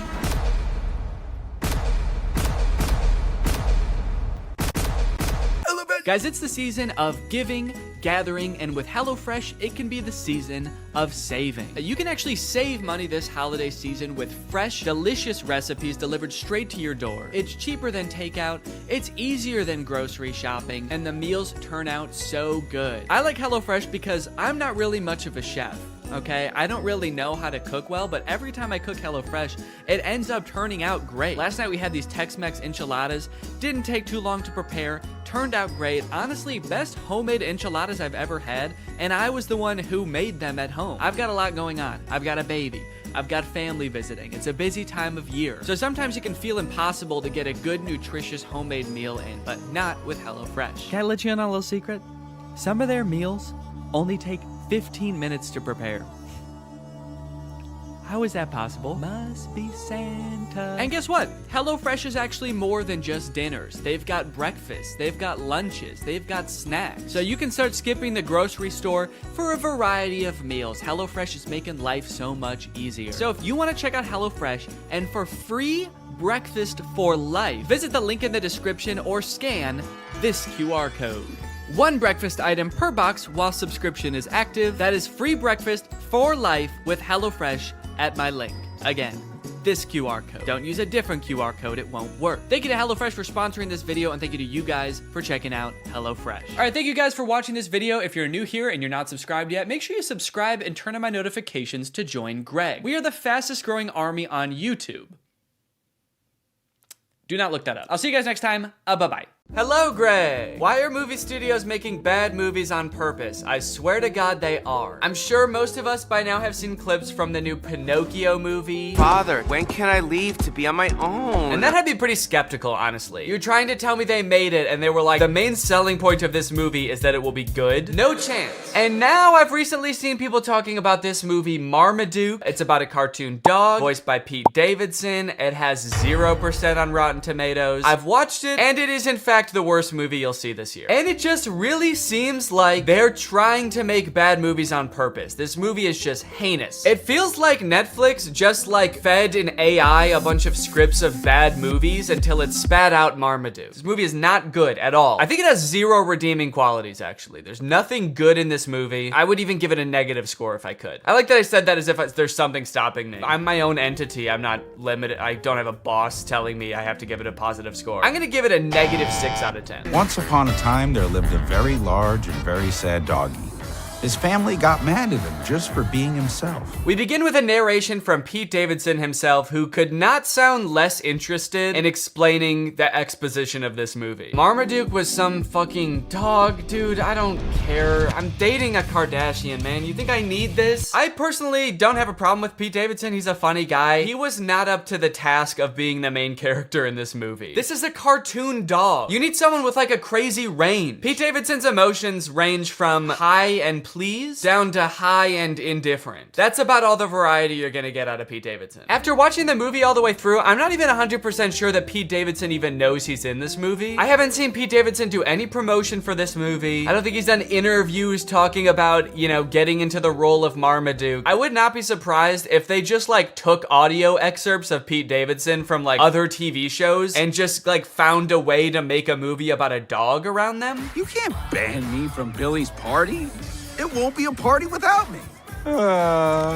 Gather round, boys and girls, and watch this.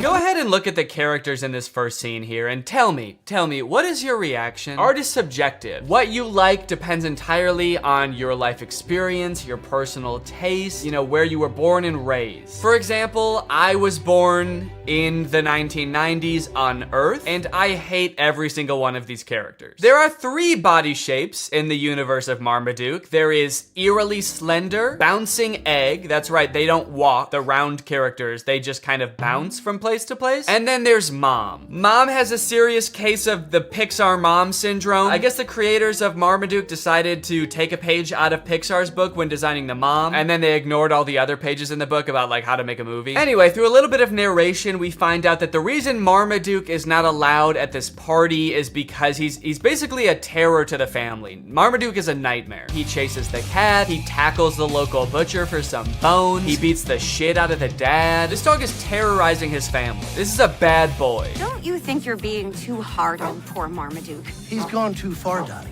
Maybe we need to enroll Marmaduke in obedience.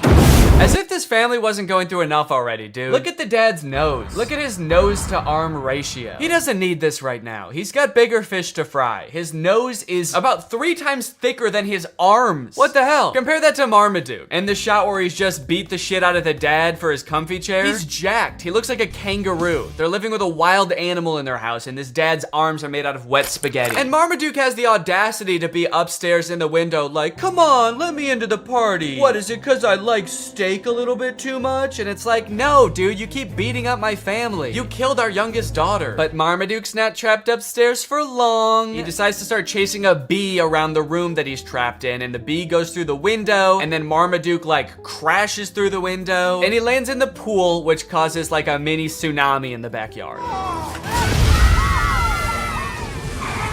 What's that?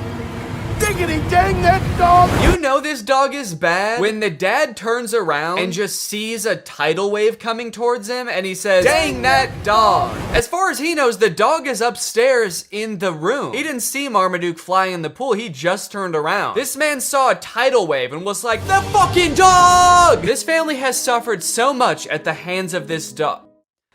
Paws of this dog, that the dad could see like an overseas power plant collapse and then explode and be like, I know Marmaduke has something to do with this shit. Anyway, this guy is Guy. His name is Guy. He is Drew Gooden's biggest fan, and he is a dog trainer. The pool flop incident sort of goes viral, ends up on TV and everything, and Guy, being like a world famous dog trainer, sees Marmaduke, this poorly behaved monster, and decides, hey, this would be kind of an interesting challenge for me to transform Marmaduke into like a good boy. At first I thought this guy was gonna be the villain of the movie because he's like rich and British, and I think that it's the law in cartoons that the bad guy has to be rich and British, but this guy is actually, he's not that bad. He's a little greedy, but he's not the bad guy. So Guy goes over to Marmaduke's house and talks to the owners and is like, hey, if you let me train your dog and enter him into like dog competitions, we could win $1 million, and I'll share the $1 million with you, which is actually a very nice thing for a rich British man to do in a cartoon. The family says yes, so Marmaduke gets to train with this experienced, highly awarded, rich and famous dog trainer. And they start training right away. Or actually, sorry, Marmaduke doesn't want to train at all, so the trainer starts beating the shit out of Marmaduke. If you don't get out of my way, I'm gonna have to unleash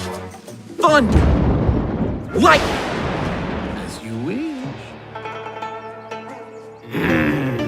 Yeah, that's right, they're about to fight. Marmaduke doesn't want to train, so they start like backing up and putting their deuces up. When this part happened, I was like, this is crazy. This human's not actually about to start punching a dog, right? And luckily, I was right.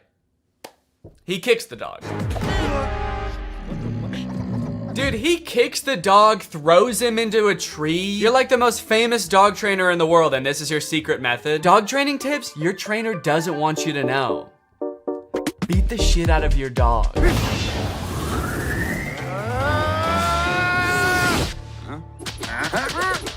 That's enough for today. That's enough for today? You didn't do anything. You just hurt a dog. You didn't teach him any tricks. He doesn't even know how to sit. All right, the first trick we're gonna learn today is how to dodge a punch. Okay, it looks like you didn't get it today, but we'll try again tomorrow, okay, buddy? Anyway, I guess after showing Marmaduke how violent he is and all of his like cool martial arts skills, Marmaduke is like, wait, actually maybe I do want to get trained by this guy. And they make it seem like it's because like Marmaduke is so impressed. I personally think it's because Marmaduke is so scared. He does agree to finally be trained. So cue Marmaduke getting trained montage. Or sorry, Marmaduke getting tortured montage.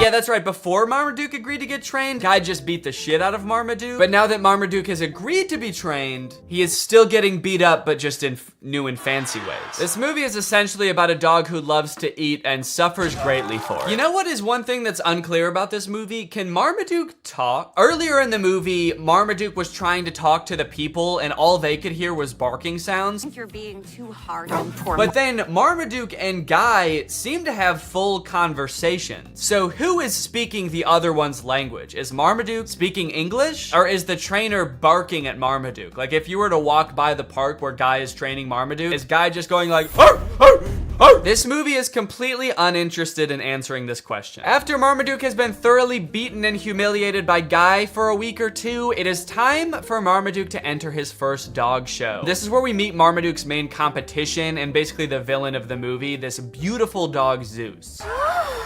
He shimmers like gold. It makes me very uncomfortable how, like, aroused the humans are by this beautiful dog. There's a shot of the mom where she just goes, oh.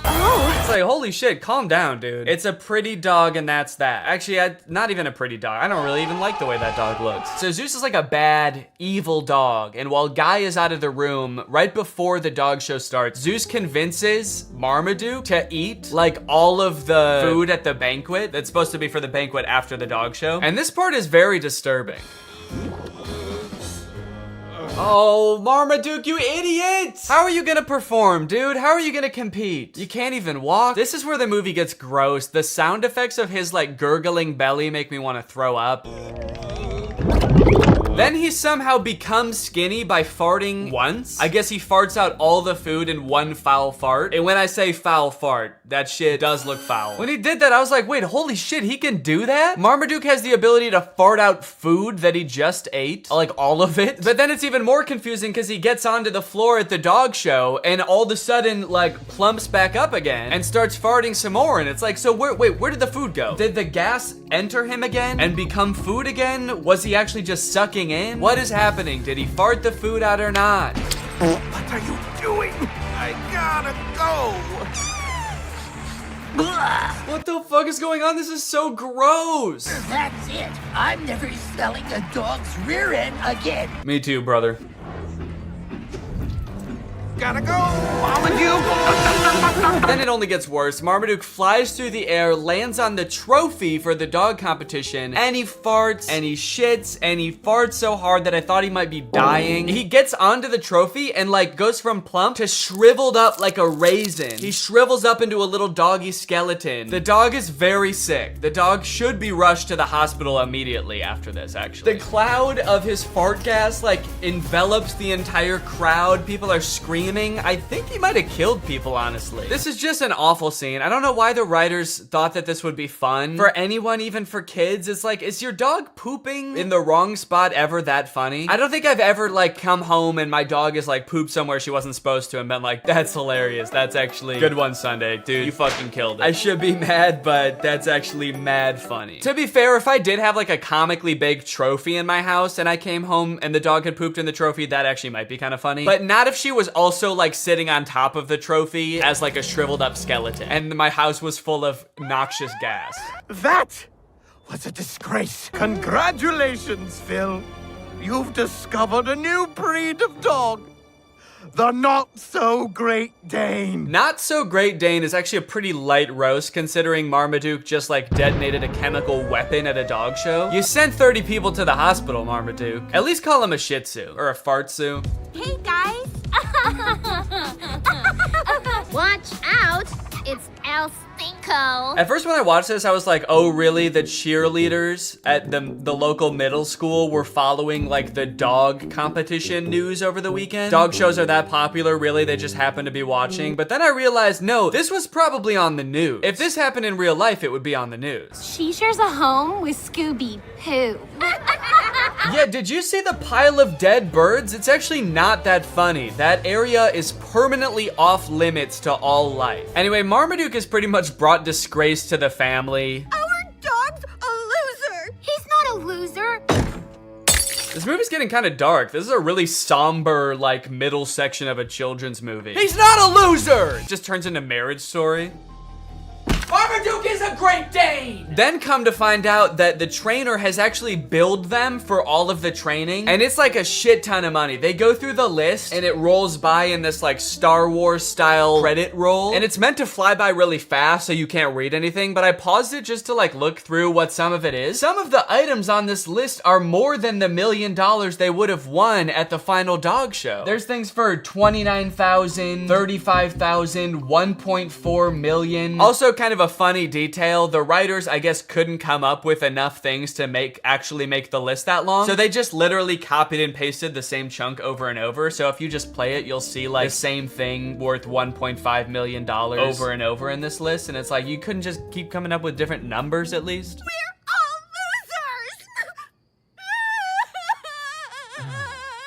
It's all my fault. God, what immense emotional and financial pressure to put on a dog in a movie. You stupid fucking dog! Our family is in shambles because of you! We're poor now, and it's your fault! I'm gonna make the trainer teach you the concept of money, just so we can also teach you that it's your fault we don't have any. You not so great Dane. As Marmaduke sort of loses his mind and bursts out the door into the rain and starts running down the street, you may ask yourself, is this fun? Is this like a fun movie for kids? An innocent dog reaching the end of his rope, desperate, physically and emotionally beaten to the brink of insanity. Is this fun? I'm gonna be honest, I don't think any kids have watched this movie. I think 0 children have watched this movie. I had to like scroll to find it on Netflix. They were not highlighting this movie. Believe in yourself. Believe I'm a champion? Yep. Come on, let's go home.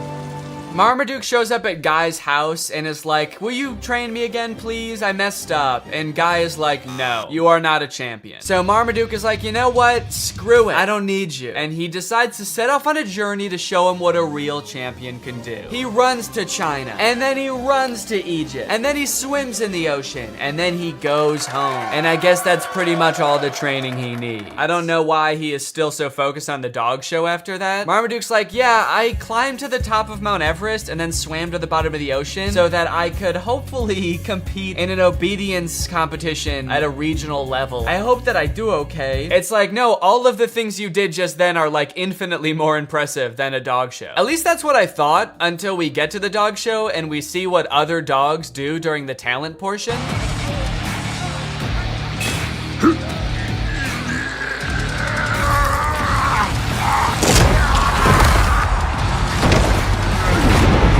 Okay, so the bulldog is winning the talent competition. The bulldog is winning the whole show. Forget about the other dogs for a second. There is no way that Marmaduke can do anything near that impressive. I know he ran around the world, but he just ran and swam. This dog lifted up a convention center. The other dog's not quite as impressive. One of the dogs dances, pretty lame. And another dog did like a half fight, half rap in like a magical bubble environment. So that was pretty cool. I didn't know there was magic in this universe. They just decided to spring that on us in the last like 20 minutes of the movie, but I just don't understand how they were able to continue the competition after the bulldog lifted up the building. If I was in the crowd, I would be on my hands and knees crying after that. I don't think that it's fair to continue the show.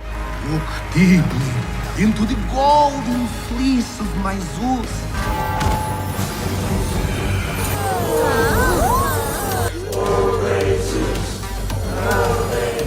Okay, Zeus actually hypnotizes the crowd. That's actually pretty impressive. Yet another use of magic. I like that they're really doubling down on that in the third act of this movie. Also, I'm getting a lot of parallels from the Disney Channel original movie Zapped in this movie. Although I don't think anyone beat the shit out of a dog in that movie. Also, hang on a second. If hypnosis exists in this universe and it is like a thing that can be done effectively, why the hell did the trainer need to beat the fuck out of Marmaduke? If in this world it's possible to mentally make a dog do whatever you want, what sick thrill did Guy get out of assaulting Marmaduke? It's almost like that wasn't even training and he just like, what if he did hypnotize him and then he was like, and now the rest of this is just for me. Anyway, it's time for Marmaduke's portion of the talent show. Now, everything else up until this point is so insane that like anything Marmaduke could do, even if he did something really cool, would be kind of underwhelming. But like, even with that in mind, Marmaduke just does the dumbest shit. His boy owner gets on his back and they just like run around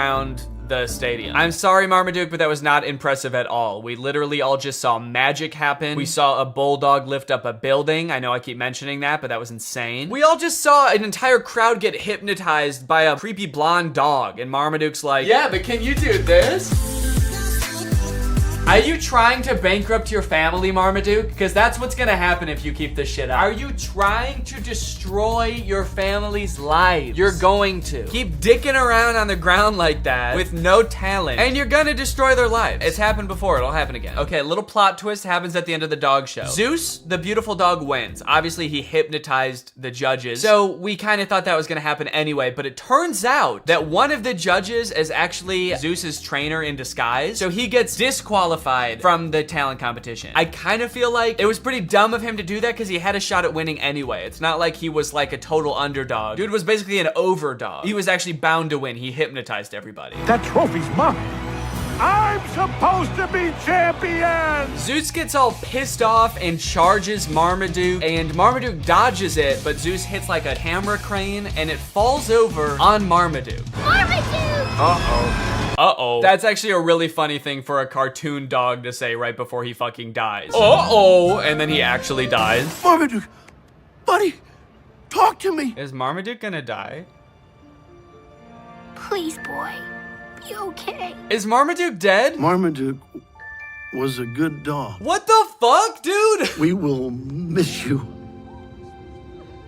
very much. Okay, they're spending way too long on this if he's not actually dead. He should have come back alive by now, probably. Is there still time to hit the awards banquet? Jesus Christ, dude. You have to admit, if he did die, that would be objectively the funniest ending to this movie. Marmaduke doesn't win the dog show, and then he dies. And then everyone's really sad, and then the movie ends. In my head, when this was happening, the first time I watched this, I was like, please roll credits, please roll credits. It would be so fucking funny if Marmaduke dies. Oh, fuck, he's alive. Anyways, if this movie couldn't get any worse, it ends with an original song by Pete Davidson about being a dog. I'm the biggest dog around, the greatest Dane in the whole darn town, but my family doesn't understand. I gotta eat, it's my command. Did they give Pete Davidson 40 seconds to write this song? All right, Pete, it's time to record the ending song. What ending song? You guys didn't tell me there was gonna be an ending song. I don't know, man, you tell us. Hit it. All right, well, yeah, that's Marmaduke. Let me know what you thought, and now it's time to talk about our sponsor.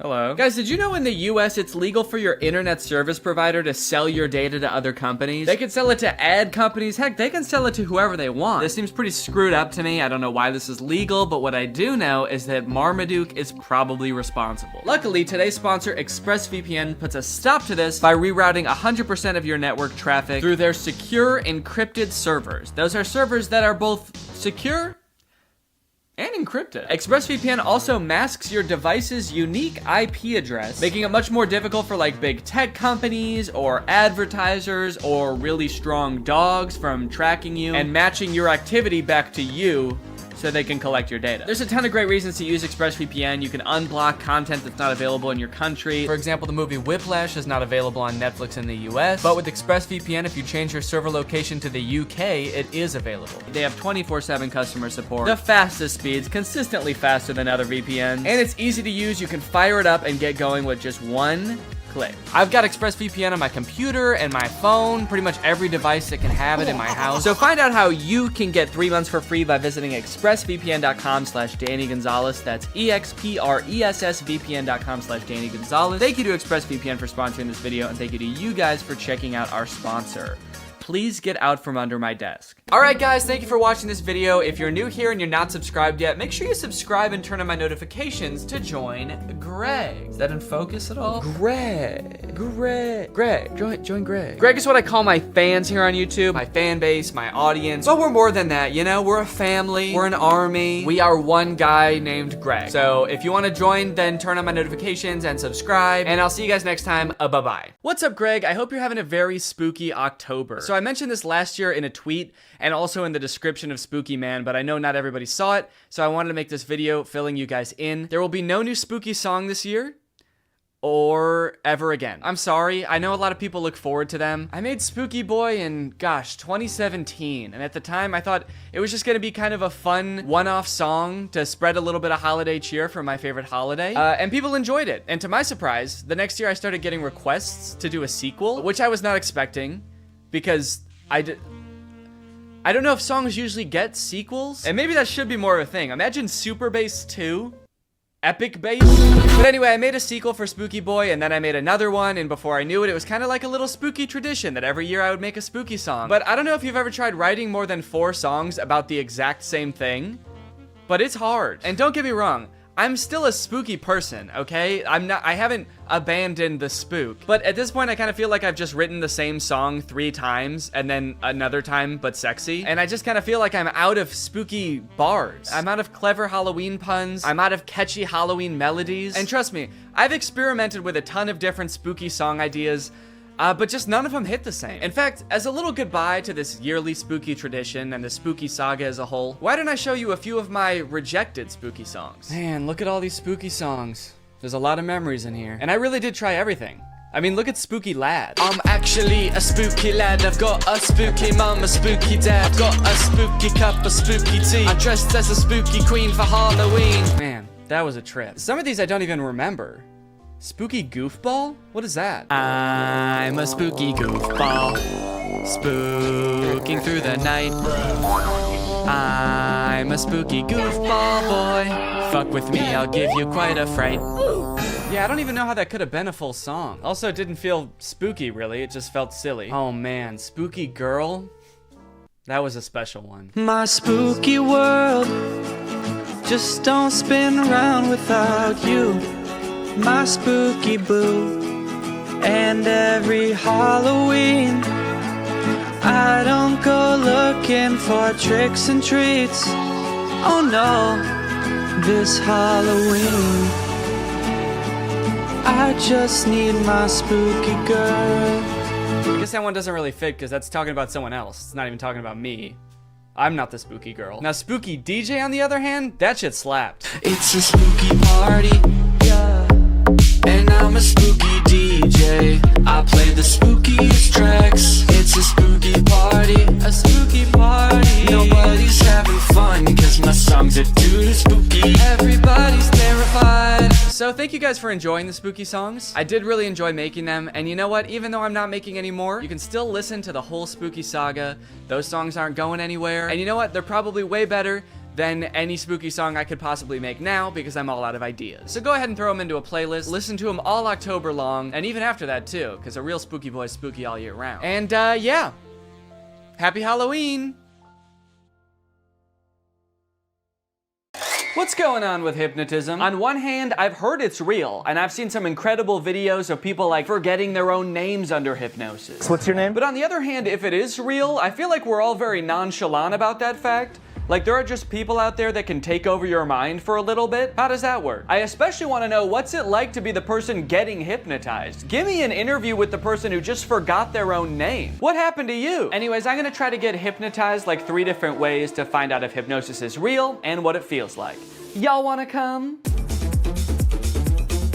Good, because I actually already did the first one. I found this YouTube video called Can I Hypnotize You in 30 Seconds? And I thought that sounds quick to do. So I just did it right before I filmed this intro. Have you ever wondered, could I be hypnotized? Am I the sort of person that's susceptible to mind control? Well, it's not mind control, it's just thinking about things. And sometimes the things we think about are the things that happen. So if you want to try something, all you need to do is get your hands, put your hands together like this, and clasp them together like that. Now take your index fingers and put them parallel. And just focus your eyes on that gap between the 2 fingers. Just focus your eyes really strongly on the gap. And as you do that, imagine that the ends of your fingers are like magnets. And the magnets are getting stronger and stronger with every second. And the more that you imagine that the magnets are pulling your fingers together, the stronger they become until your fingers can get closer and closer. And if they are moving, if they're closing together, that's weird. I can show you how susceptible you are. If they're not moving, maybe that's because you're trying really hard to make it not. No, they're already together. Keep imagining that those magnets are pulling them together. They already are together. All right, well, I guess that worked. I guess I don't know, is that hypnotism? Is that what hypnotism is? It kind of just felt like my fingers just wanted to be together, like when you hold them like this, they naturally do that. Do they just naturally do that?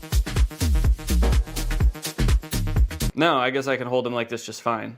Okay, well, dang, maybe I got hypnotized that quick. The second type of hypnosis is hypnotherapy. I always kind of just assumed hypnosis was fake until I talked to a family member who said they got hypnotized to stop smoking. But apparently there are hypnotherapists all over the place who are more than happy to hypnotize you for a wide variety of things, like addiction, phobias, throat lump issues.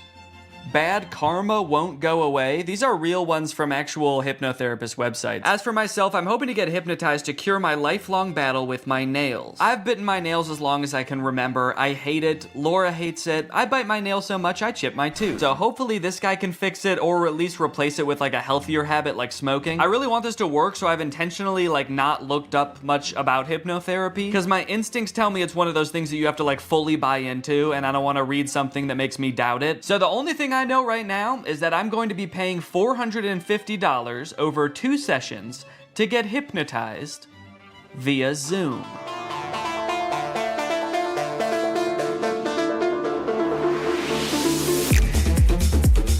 Okay, so for privacy reasons, I can't actually show the hypnotist in the video or play his voice, but I'm gonna describe best I can what happened in this call. To my surprise, he kind of spent the first few minutes just giving me basic nail-biting advice that has nothing to do with hypnosis. He recommended I get a nail file, pick 1 day a week that's my nail care day. He also said I should meditate because that would help with stress and reduce my nail biting on its own. And he taught me a self-hypnosis that I can do anytime I feel the urge to bite my nails from here on out. And then the last thing he told me before he started hypnotizing was that he highly recommends I listen to the recording of our hypnosis session every night before I go to sleep. And with that, it was time to be hypnotized. For this portion, he actually hung up the Zoom call and then called me on a regular phone call. I don't know if he just like didn't want the visual distraction of him on the screen or if he wanted to like put on pajamas or something. He started by trying to get me as relaxed as possible, focusing on different areas of my body from head to toe and imagining that they were getting heavier and heavier to the point where my body felt like it was sinking into the couch. And I'm guessing this is the point where I'm supposed to be like fully in a hypnotic state, because from here on out, he basically tells me this kind of inspirational, energizing story that's gonna change my mindset around my nails. I followed his instructions, imagining my body dematerializing an array of light that shines around me, protecting my teeth and my nails. And I rode the ray of light to a peaceful beach, where I laid with a different version of myself lying on either side of me. On my left was the version of myself who bites my nails. On the right was a calm, cool, and confident version of myself with absolutely pristine nails. This was all a very peaceful and relaxing experience. I never did worry that somebody else had control over my mind, but I did have doubts as to whether I was really being hypnotized. It was a pretty long time that my eyes were closed, and I had a hard time paying attention for that long, so I'd catch myself thinking about other stuff, and then I'd be like, oh no, this is gonna ruin the hypnotism. And there were a few times the hypnotist did this alarming thing where he would just whisper a command like this. He'd be like, and now you're going to stop biting your nails. Anyway, all I had to do from here was decide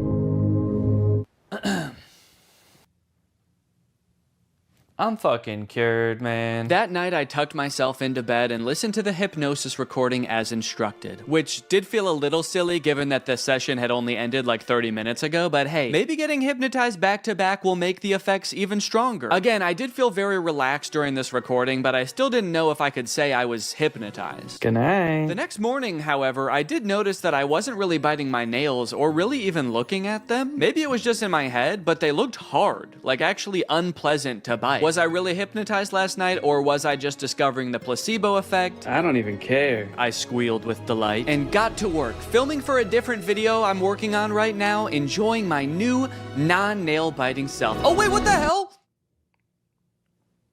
Did I just bite my nail? Damn it. Well, good thing I was filming when I did it. Shit, I bit my nail. Damn. Well, that's obviously not great. Man, I was really optimistic this morning that it actually worked and I was hypnotized, but then I stopped paying attention for 1 second, and I'm not just having the urge to bite my nails, but I already bit it? How am I supposed to stop biting my nails if my body just does it without even asking first? I'm worried now. I feel like I was just living an illusion this morning, and none of it worked. I just pulled the bottom card out of a house of cards and the whole thing just tumbled over. Maybe I am a nail biter and I always will be. And on top of that, I'm dumb for spending $250 on this. And on top of that, I'm ugly. It doesn't have to do with my nail biting. I just feel really down on myself right now. I did do the self-hypnosis that he taught me right afterwards. Again, still not exactly sure that that's hypnotizing me. I'm gonna continue doing everything I was supposed to do, listening to the recording, doing the self-hypnosis as needed, and meditating, and hopefully this was just a glitch, and everything's gonna be fine. To my surprise, something did seem to change after this. The next few days, I did have a few instances where I lifted my hand to my mouth just out of muscle memory, but I caught myself right away, and after day 4, I wasn't doing it at all. I was listening to the recording every night, following the hypnotist's advice and taking good care of my nails, and they were actually almost starting to look normal. I had my second session with the hypnotist, which ran me another $200. Luckily, this portion of the video is sponsored by SoFi, who's here to keep us all on top of our finances. The hypnotist checked in on my progress. He said I was doing great, in fact, better than most people he works with at this stage, which I don't know if that's necessarily a good sign. During the hypnotism, I had trouble concentrating again. I guess I just couldn't stop thinking about how SoFi is the ultimate finance app that helps you bank, borrow, and invest all in one place. Not to mention, they've just launched SoFi Plus, America's most rewarding financial membership, all in one app. This time, the hypnotist led me through a story where I was attending a meditation retreat led by the Dalai Lama in Central Park. That sounds expensive. I must have been using SoFi Plus. You see, you can unlock more than $1,000 in value with qualifying activities in banking, spending, investing, and more, with exclusive perks that help you over time. That includes unlimited access to SoFi's wealth financial planners who help you make a plan and stick to it. Plus, members with a new or existing SoFi checking and savings account also unlock up to 3.8% APY on bank savings balances. That means you're earning 9 times the average national rate on your savings. At that rate, you'll earn more interest in 7 weeks than you would in 1 year in a big bank savings account. That's why SoFi Plus isn't just smart, it's how you make good choices. So head on over to SoFi.com/Danny, scan this QR code, or click the link in the description to learn more about how you can get your money right with SoFi Plus. Thanks to SoFi for sponsoring this video, and thank you to you guys for checking out SoFi. After 7 days, I was doing so well, I decided I could stop meditating and listening to the recording every night. I mean, it kind of seemed like I was done biting my nails. Surely I didn't even need those anymore, right? You guys, it's been 30 days and I haven't bitten my nails once since that first time. Peekaboo! Kind of a crazy way to reveal my nails. Look, now just because I stopped biting my nails, does that 100% mean that I for sure got hypnotized? No, honestly, no, I don't think it does. Honestly, I think it's possible that I was hypnotized, but I'm leaning towards I don't think so. Honestly, I kind of feel like it was all the other advice on top of listening to that very inspirational, albeit non-hypnotizing recording every night that actually made the difference. At the end of the day, maybe I didn't need to get hypnotized to stop biting my nails. Maybe I had it in me all along, which is kind of inspirational and also makes me feel like shit in a way, because then it's like, why didn't I just do this earlier? Regardless, I am still open to the possibility that I was in fact hypnotized. I feel like if I can get hypnotized by the stage hypnotist, then I'll know for sure what being hypnotized feels like, and then I'll know for sure if I was hypnotized back then too. Hypnosis is a state of focus without much awareness of peripheral noise. You're concentrated on one thing and the world kind of slips away. This is stage hypnotist Chris Jones. He's been on America's Got Talent. He's performed all over the world for over a decade. So if anyone's going to be able to hypnotize me, it better be this guy. Also, the GoPro on my head died the second we started getting hypnotized, so don't get your hopes up for any shots from this camera. All right, fine, you can have this one, but that's it. Chris suggested that this would be a lot more fun with a group, so I got some friends together and we all sat down for a night of hypnotism. I want to know your opinions, and don't worry about hurting my feelings at all. I want to know if you think hypnosis is real, shenanigans, you need more evidence. Yeah, I believe it's real. I don't like saying this in front of you, like a harder wall for myself, because I feel like that's a challenge and that makes me like kind of uncomfortable. Yeah, I would say I think it is probably real sometimes. I think in general I'm pretty skeptical of like supernatural stuff, but I don't know, I really do kind of believe hypnotism. I really want to be hypnotized, but I feel like maybe it won't work on me, but I hope it does. Before we got started, Chris allowed some time for us to ask him questions about what was about to happen, like whether all of us would get hypnotized or just some of us. I've done this in 50 states and 10 countries. I can hypnotize 25% of any given audience, so 1 or 2 people are gonna get hypnotized today. And it might be the camera person. I don't know. I really, honest to goodness, don't know. We also asked if he could tell if someone was really hypnotized or just faking it. When your head is up, we can tell. People hypnotized look like they've had a few drinks, or they're gonna look like they've been riding a car with Scooby-Doo and Willie Nelson for a couple hours. They're gonna look real relaxed, okay? The second I was like, so like they look like Scrappy? We also noted that Brian seemed to be the one who believed in hypnosis the most, and he was also maybe the most nervous about what was going to happen. Well, what are you gonna do to me? That's a good other question. Like, what are you gonna do to me if I get hypnotized? Honest to goodness, I don't know. I'm gonna put my hand over all of you and tell you who I think is most likely to get hypnotized. I'm pointing in the direction of the person who I think is most likely to get hypnotized. Now, you won't see the induction often on TV or podcast or even movies, because this next part, if you watch it in its entirety, it could hypnotize people. So they're gonna cut it up a little bit so folks at home don't get hypnotized while driving a car. So you put your hands together for me like this.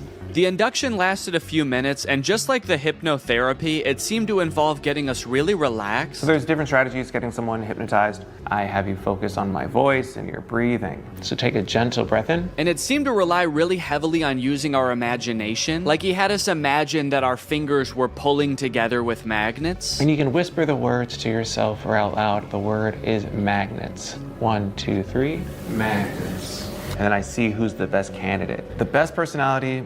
People have a great imagination. Imagine I put a 10-pound brick into that empty palm. So your palm just starts to get more heavy. And then I make them drop and sleep all the way down, every muscle and every nerve. Allow your eyes to open. Breath in, slowly, gently, 1, 2, and 3, eyes open. Yes, so we understand. You can see like a before and after. You see their faces getting a little bit of that drunky or like stony look to them. Brian, of course. Yeah. What's happening? What are you feeling? Tell us your wife, because you are a great candidate for hypnosis. I can totally tell. You are there. Danny's there as well. I just want you all to interact in a moment, but what are you feeling right now? I'm just hanging out with the crew. Is there anything that he could do or wouldn't do that'd be like, holy cannoli, this, my husband, my partner for life, is in a different headspace? Jeez. I don't know. I was hoping this wasn't going to happen. I wouldn't be put on a spot like this. I don't know. What would he not do? For whatever reason, we couldn't seem to come up with a single thing that Brian would never do off the top of our heads. I guess that's just a testament to what an insane dude Brian is. Whatever the reason, all this uncertainty seemed to pull Brian out of his hypnotic trance. So Chris quickly moved on to his next target. Thank you, Brian, of course, and sleep. Relax and let go from the top of your head to the very, very bottom. Your feet relax, every muscle and every nerve and every fiber in your body.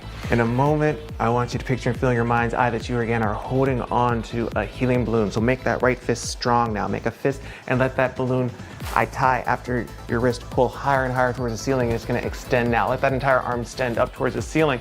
Focus on nothingness but that feeling of lightness now. 3 numbers, you're gonna open your eyes, but your arm is stuck cemented. Cast iron in that position. You can't get your arm down. That's just the crazy shit. That's just how it's gonna work for the next 2, 3, 4, 5, 6 minutes. Your arm is stuck until I unstuck it. Eyes open. So this again is the hypnotic state. Everyone experiences it in different forms, shapes. What's on your mind? Please, the show is ours. The show is ours. This is interesting. I'm not sure if I'm hypnotized. I don't think I am. Yeah. But at any point, I don't think I am either. I mean, 'cause I was really trying to go along with it and like, do as much like, mentally imaging things, and I was like, he's not focusing on me for a reason. And it will all make sense in the end. Yes. Question? Can you put your hand down, or is it? I think so. It did feel stuck for a little bit. Yeah. It does feel like it wants to be up. Not going down. Yeah. Well, it did just now, right? Is that okay? And I can't help but notice what we can all see clearly. That arm is back up there. That's like the resting position for you right now. Is that? That's not. Yeah, that's how his arm always is. That's how my arm always is. Point one finger on that hand. When that finger touches you on the face, and it will, you're gonna go back to that state of deep relaxation again. Cool. This is a text message, all right? All right, you can share that with your husband. Go to sleep, Brian.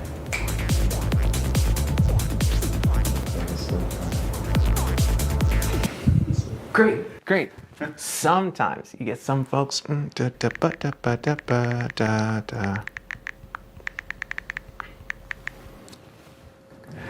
3, 2, 1. Danny, wide awake. Hey, your homeboy has a text for you. You can just read that.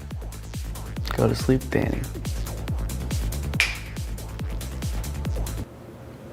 I will go to sleep.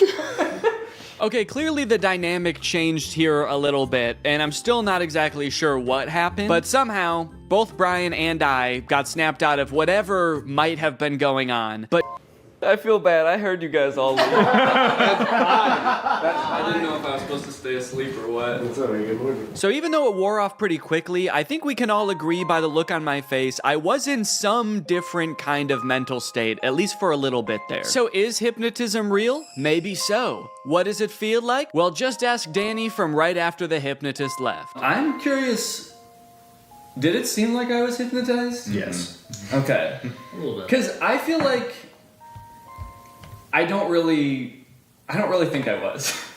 Really? Naturally, what followed was about 20 minutes of the rest of the group trying to convince me that I was in fact hypnotized. Physically, I was shocked with how much you guys collapsed. You two did definitely have like a very glassy. It almost feels like I'm gaslighting you about you being hypnotized. Like for somebody to come up and be like, sleep, and then you collapse is like such a suggestible state that is not your own. Also, Am I just a little bitch that'll do anything anyone tells me? I can't believe it, but I genuinely didn't realize I was hypnotized until the next day when I watched the footage and realized how out of it I was. Okay, okay.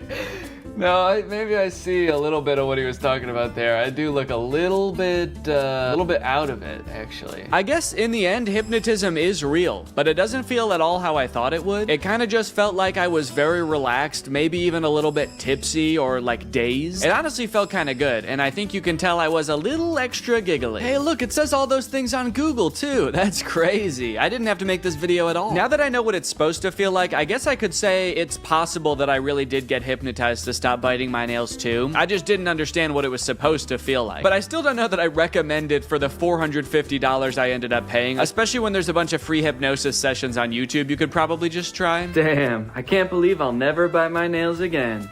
Thanks for watching, guys.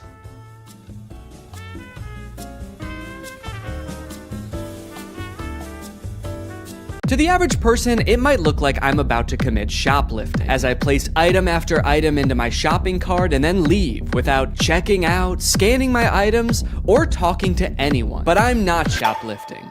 I'm using technology. You see, this is a new type of store that uses sensors, cameras, and AI to track me through the aisles, adding every item that I pick up to a virtual cart. And the moment I exit the store, it charges my account. It's an incredible new technology created by Amazon called Just Walk Out, and it's in dozens of Amazon Fresh grocery stores, just like this one.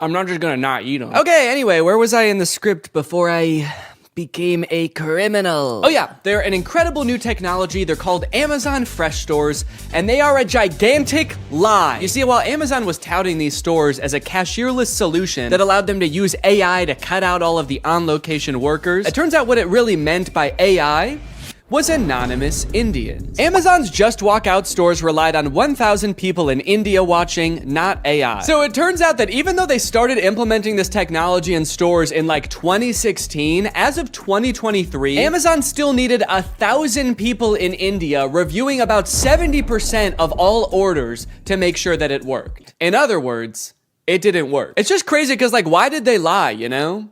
They didn't have to implement this technology into stores. I don't think anyone was asking for this. And yet, I feel like this kind of thing has been happening a lot lately. Tech companies have been taking some big swings and some even bigger misses. Like so big that in this baseball metaphor, the pitcher's throwing it right down the middle and the batter is in the stands just bashing some fan's head in. And that's why I've gathered you here today at Greg Tech's 2024 Developers Conference, where I will be testing some of the year's greatest tech flops. Starting with the Humane AI pin. I did a video on the AI pin when it was announced months ago as this sort of AI-powered phone replacing device that you wear on your shirt. And look, personally, I'm all for rethinking the form factor of the smartphone to make it less distracting while still maintaining all of the functionality, but unfortunately, the AI pin did the opposite of both of those things. In the demos on their own product announcement, it was screwing up hard. It was messing up facts. It also seemed super difficult to use. And it seemed like they were being intentionally vague about what the thing even did in the first place. It's a standalone device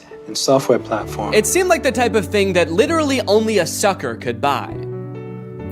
But that turned out not to be true because I bought one. I ordered this thing in like February and then didn't hear from them for a few months until April, when I got an email alerting me that it was time to set up my account. And boy, was I excited. So I'm gonna be honest, I kind of forgot that I bought this, but now my AI pin is ready to be personalized, apparently. Before we can ship you your AI pin, you will need to complete a few quick steps. So I have to set it up before they're even gonna send it to me? Kind of feels like they're calling my bluff. You don't really want this thing. How committed are you to the AI pin? Will you set it up before we even ship it to you? You probably won't configure your Humane subscription, set up your AI pin passcode, and add contacts. And honestly, I don't really want to do those things, but I guess they're not going to send it to me unless I do. It's time to set up your AI pin. There comes a time in every young man's life where he has to set up his AI pin. It's a rite of passage. Oh, that's fun. Woo! Is this it? Am I setting it up? Get a little over here, a little over here. It turns out that in addition to the $700 I spent on this thing, I also had to pay $24 a month to access features like the wireless network, cloud storage, and AI services, which in layman's terms are all of the things that the pin does. Luckily, the first 3 months of this service are free, so I probably will never have to actually pay for it. Set up your passcode. Okay, could you guys not look? I'm about to type in my secure passcode. Okay. Your passcode is easy to guess. Consider setting a more secure passcode. Yeah, but could it be so simple that it's actually, you would never guess it? All right, I'll change it. How is that easy to guess? It's my birthday. I guess does it know my birthday? Do you know my birthday? Fun fact, I actually didn't know this before recording this video, but it turns out almost every single combination of 4 numbers is easy to guess. How is that easy to guess? But eventually, I reached into the dark recesses of my mind and came up with a number combination so random, so, quite frankly, disgusting, that no one, not even God, not even me later in this video, will be able to guess it. Okay, well, let me write this down somewhere so that I don't forget it. Already using my phone for something because I don't have the pin yet, so I have to use the phone to remember the passcode to the thing that is gonna replace my phone. Connect your services. Oh, cool, I can connect to my Google Photo and Title services, which I have both. And just like that, I was done. I have solved Humane's riddles, and now they have to send me my prize. All right, well, I guess the next time you see me, I'm gonna have the AI pin in my possession. It might even be right here. Okay, we'll see if I remember to do that transition. I don't remember the transition I was gonna do, so don't ask. At first I was pretty surprised by how big the box was. I thought that I had just ordered a little tiny pin, but I guess it comes with a bunch of accessories, like a sticker that just says Humane. Cool! But you guys don't care about all that. You guys just wanna see the pin. And my God, she was beautiful. Oh shit. Okay, that's my bad. No, I thought that it was gonna be attached in there more securely. Come on, Danny, you dunce! But a dunce who was about to become half dunce and half machine. Oh, Oh! In order to start using the pin, I had to unlock it with my passcode, which was explained to me via the laser ink display and an extremely coherent AI voice. To enter your pass, tap the touchpad, push, and then pull your hand out to get started. Then raise it if you don't see the laser ink display. Okay, this is kind of crazy though. Look at it. Look at this. This is like the weirdest way to type in a number ever. I'm gonna do my passcode now. Wrong. I forgot what my passcode was. Incorrect passcode? What would I have made my passcode? I forgot that I made a passcode. I forgot that I wrote the passcode down in my phone. I tried to click forgot passcode and it told me to go to this website to change it. But somehow, in order to do that, you need to know your existing passcode. Luckily, I recorded me making the passcode so I could go back and watch the screen recording of me doing it. If I was not a YouTuber recording a video about this product, I think I would be locked out forever. Come on, come on, come on. Please. Yes! Yes! Welcome, Danny. All right. After months of waiting, I was in. Now it's time to see what this device is capable of. What is my name? Your name is not currently known. Please provide it if you would like it to be remembered. Actually, what's a cool kind of techno cyber sounding name that you could call me instead? Creating name. How about Neon Vortex? Yeah, call me that. Noting your name as Neon Vortex. I know I might have seemed all cheery and excited about this name on the surface, but the truth is, it destroyed me. I have never heard a name before that not only sounded so cool, but also embodied everything I wished I was. Suave, confident, futuristic. He was everything. Everything I could never be. Neon Vortex. This is the home screen. I'm all caught up, whatever that means. Nothing to report here, man, don't worry. You've got nothing to worry about. Your AI pin needs to cool down for a few minutes.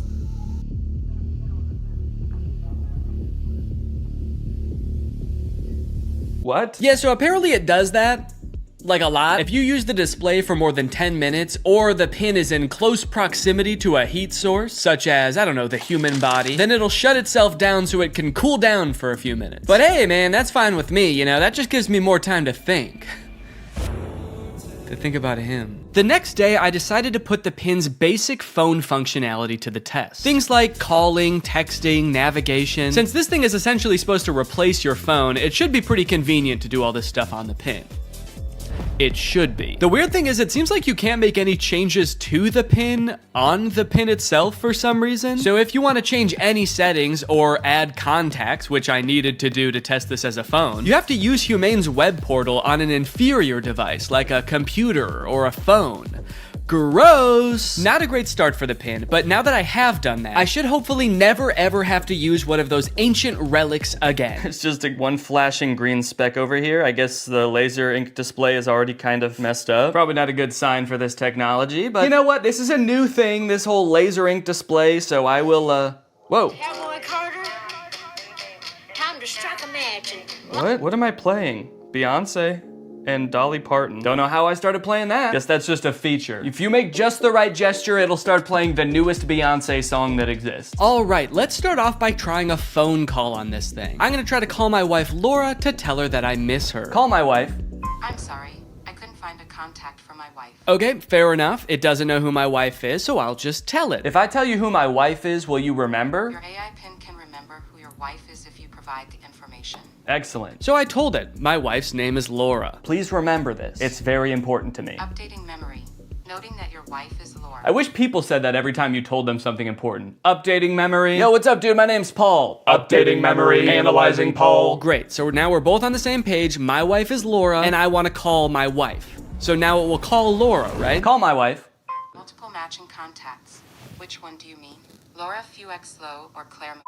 What? Claire? The girl I went to college with. Unfortunately, I did have to go back onto my computer to figure this out. And amongst all the data stored within my portal, like my name being Neon Vortex and the tunes I've been rocking out to lately, was the answer. My wife's name, according to the pin, was Lore. It thinks my wife's name is Lore. No, that's simply not correct. So I went ahead and fixed it in the portal, you know, that's what the portal's there for. So I fixed it, I changed it, and now it's gonna work.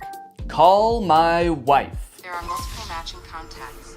Which one do you mean? Oh my god. Call Laura Fuchel. I'm sorry, I couldn't find a contact for Laura Fuexlow. How? Okay, so at this point, I don't know what was wrong. It was just like straight up forgetting which contacts it had. It said it couldn't call Laura because it didn't have her contact. Then it said it couldn't call Eddie because it didn't have his contact. Call Eddie Burback. I'm sorry, I couldn't find a contact for Eddie Burback. Why not? And you might think, Danny, maybe there was an error transferring the contacts. Maybe it really doesn't have these contacts. But I know it had Eddie's contact, and do you know how I know? Because it could text Eddie. Can you text Eddie Burback? What do you want the message to say? Okay, all right. Still not sure if this is gonna work, but finally, thank God, it's letting me do something. Hey, Eddie, it's your... Is it... Cowboy Carter? Time to strike a man. No, I'm not trying to play Cowboy Carter. Oh God, now it's playing Metro Boomin. Stop. Anyway, eventually I sent the text to Eddie. It worked. I didn't have any way to know it worked because there's no screen on this device. You can't see what the message you sent said or anything. So I guess you just gotta hope and pray it goes through and accurately transcribes what you said to it, which frankly I am not confident in after the whole lore debacle. Okay. Eddie just texted my actual phone and said, I know you made a video on the pin and I'm positive this is you, but it still feels like a scam, LMAO. I'm too scared to text back to a random number claiming to be my friend. Regardless of scaring my friend, the text went through. This was a huge confident boost. Time to try calling my wife again. Call Laura.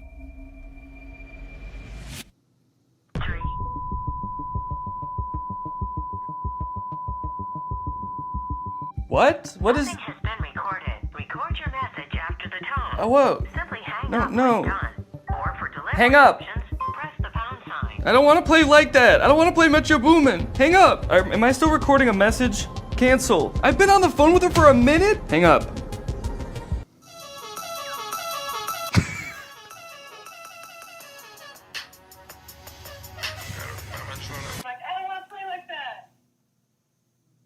It was some man being like, I don't want to play like that? I don't want to play like that. I don't want to play with your roommate. Hang up. Am I still recording a message? Okay, well, yeah, I'd say that was a success. I'd seen a few demos online of Humane's GPS navigation solution. And while it did seem kind of annoying to have to hold your hand up like this the entire time, it seemed pretty doable. As long as they stuck to this and didn't do anything crazy like, I don't know, going in a completely different direction and making it borderline unusable. So to test it for myself, I drove to a part of town I don't know very well, about a mile away from the nearest Smoothie King with hopes of the pin guiding me to a delicious, delectable treat. Navigate to Smoothie King? Head north on South Columbia Street towards East Gardner Road. Turn right onto East Gardner Road, then left onto South Washington Street. Follow South Washington Street and turn right onto East Chicago Avenue. It just gave me all of the directions at once. I wasn't ready for it. What, am I supposed to have a notebook to write that down? Also, sorry for the noise. If you live in Illinois or one of the surrounding states, you know, it's cicada season. It's the year of the cicada and they're everywhere. Oh. One just landed on my shoe and then got pissed off that I moved. Eventually, I realized if I look at the laser display, it displays the directions, but not like it did in any of the demos. It just gives you a block of text with every single direction written down. If you're in the shade, that is. If you're in the sun, it gives you nothing. Can't see anything. I was very confused by this and thought surely this could not be right. What happened to all those demos? So just to be sure I wasn't missing something, I asked it again, and this time I got an even stranger response. Directions to Smoothie King. For accurate and up-to-date directions, consider using a map service like Google Maps or a GPS navigation. What? Can you give me step-by-step walking instructions to the Smoothie King? For step-by-step walking directions, it's best to use a navigation app like Google Maps for the most accurate and up-to-date route. I thought you had navigation instructions. What? So now not only was it forgetting things that it could do in the demo, it was also forgetting that it just moments earlier had given me step-by-step instructions. This thing was regressing at a rapid rate, and if I ever wanted to get to Smoothie King, I was just gonna have to use the directions on my hand and go. Okay, well, I guess I'm just gonna use those written out directions, which start with head south on this road, Columbia Street, and I actually don't know which way is south, so I guess I just have to use the sun to try to figure that out. So the sun is directly overhead. What does that mean? Okay, while I'm walking aimlessly, I just got a text from Laura. So I'm gonna use a feature that I've seen them use in the demos where you tell it to catch me up on all my notifications. Tell me what I missed. And it's supposed to like summarize all your notifications. Since I just have one, I assume it's just gonna tell me what Laura said. Can you catch me up? Your message to Laura Fuexlo says, can you catch me up? Okay to send. No, I want you to tell me what Laura said. What did she say? Can you tell me what she said? Finding Laura.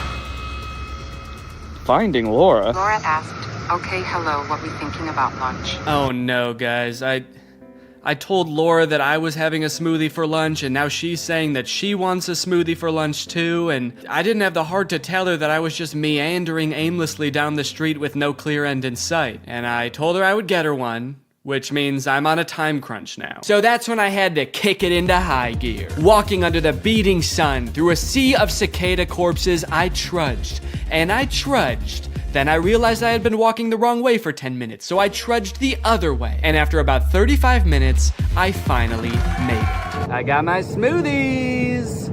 Let's go. Let's go. Take a picture of my smoothies.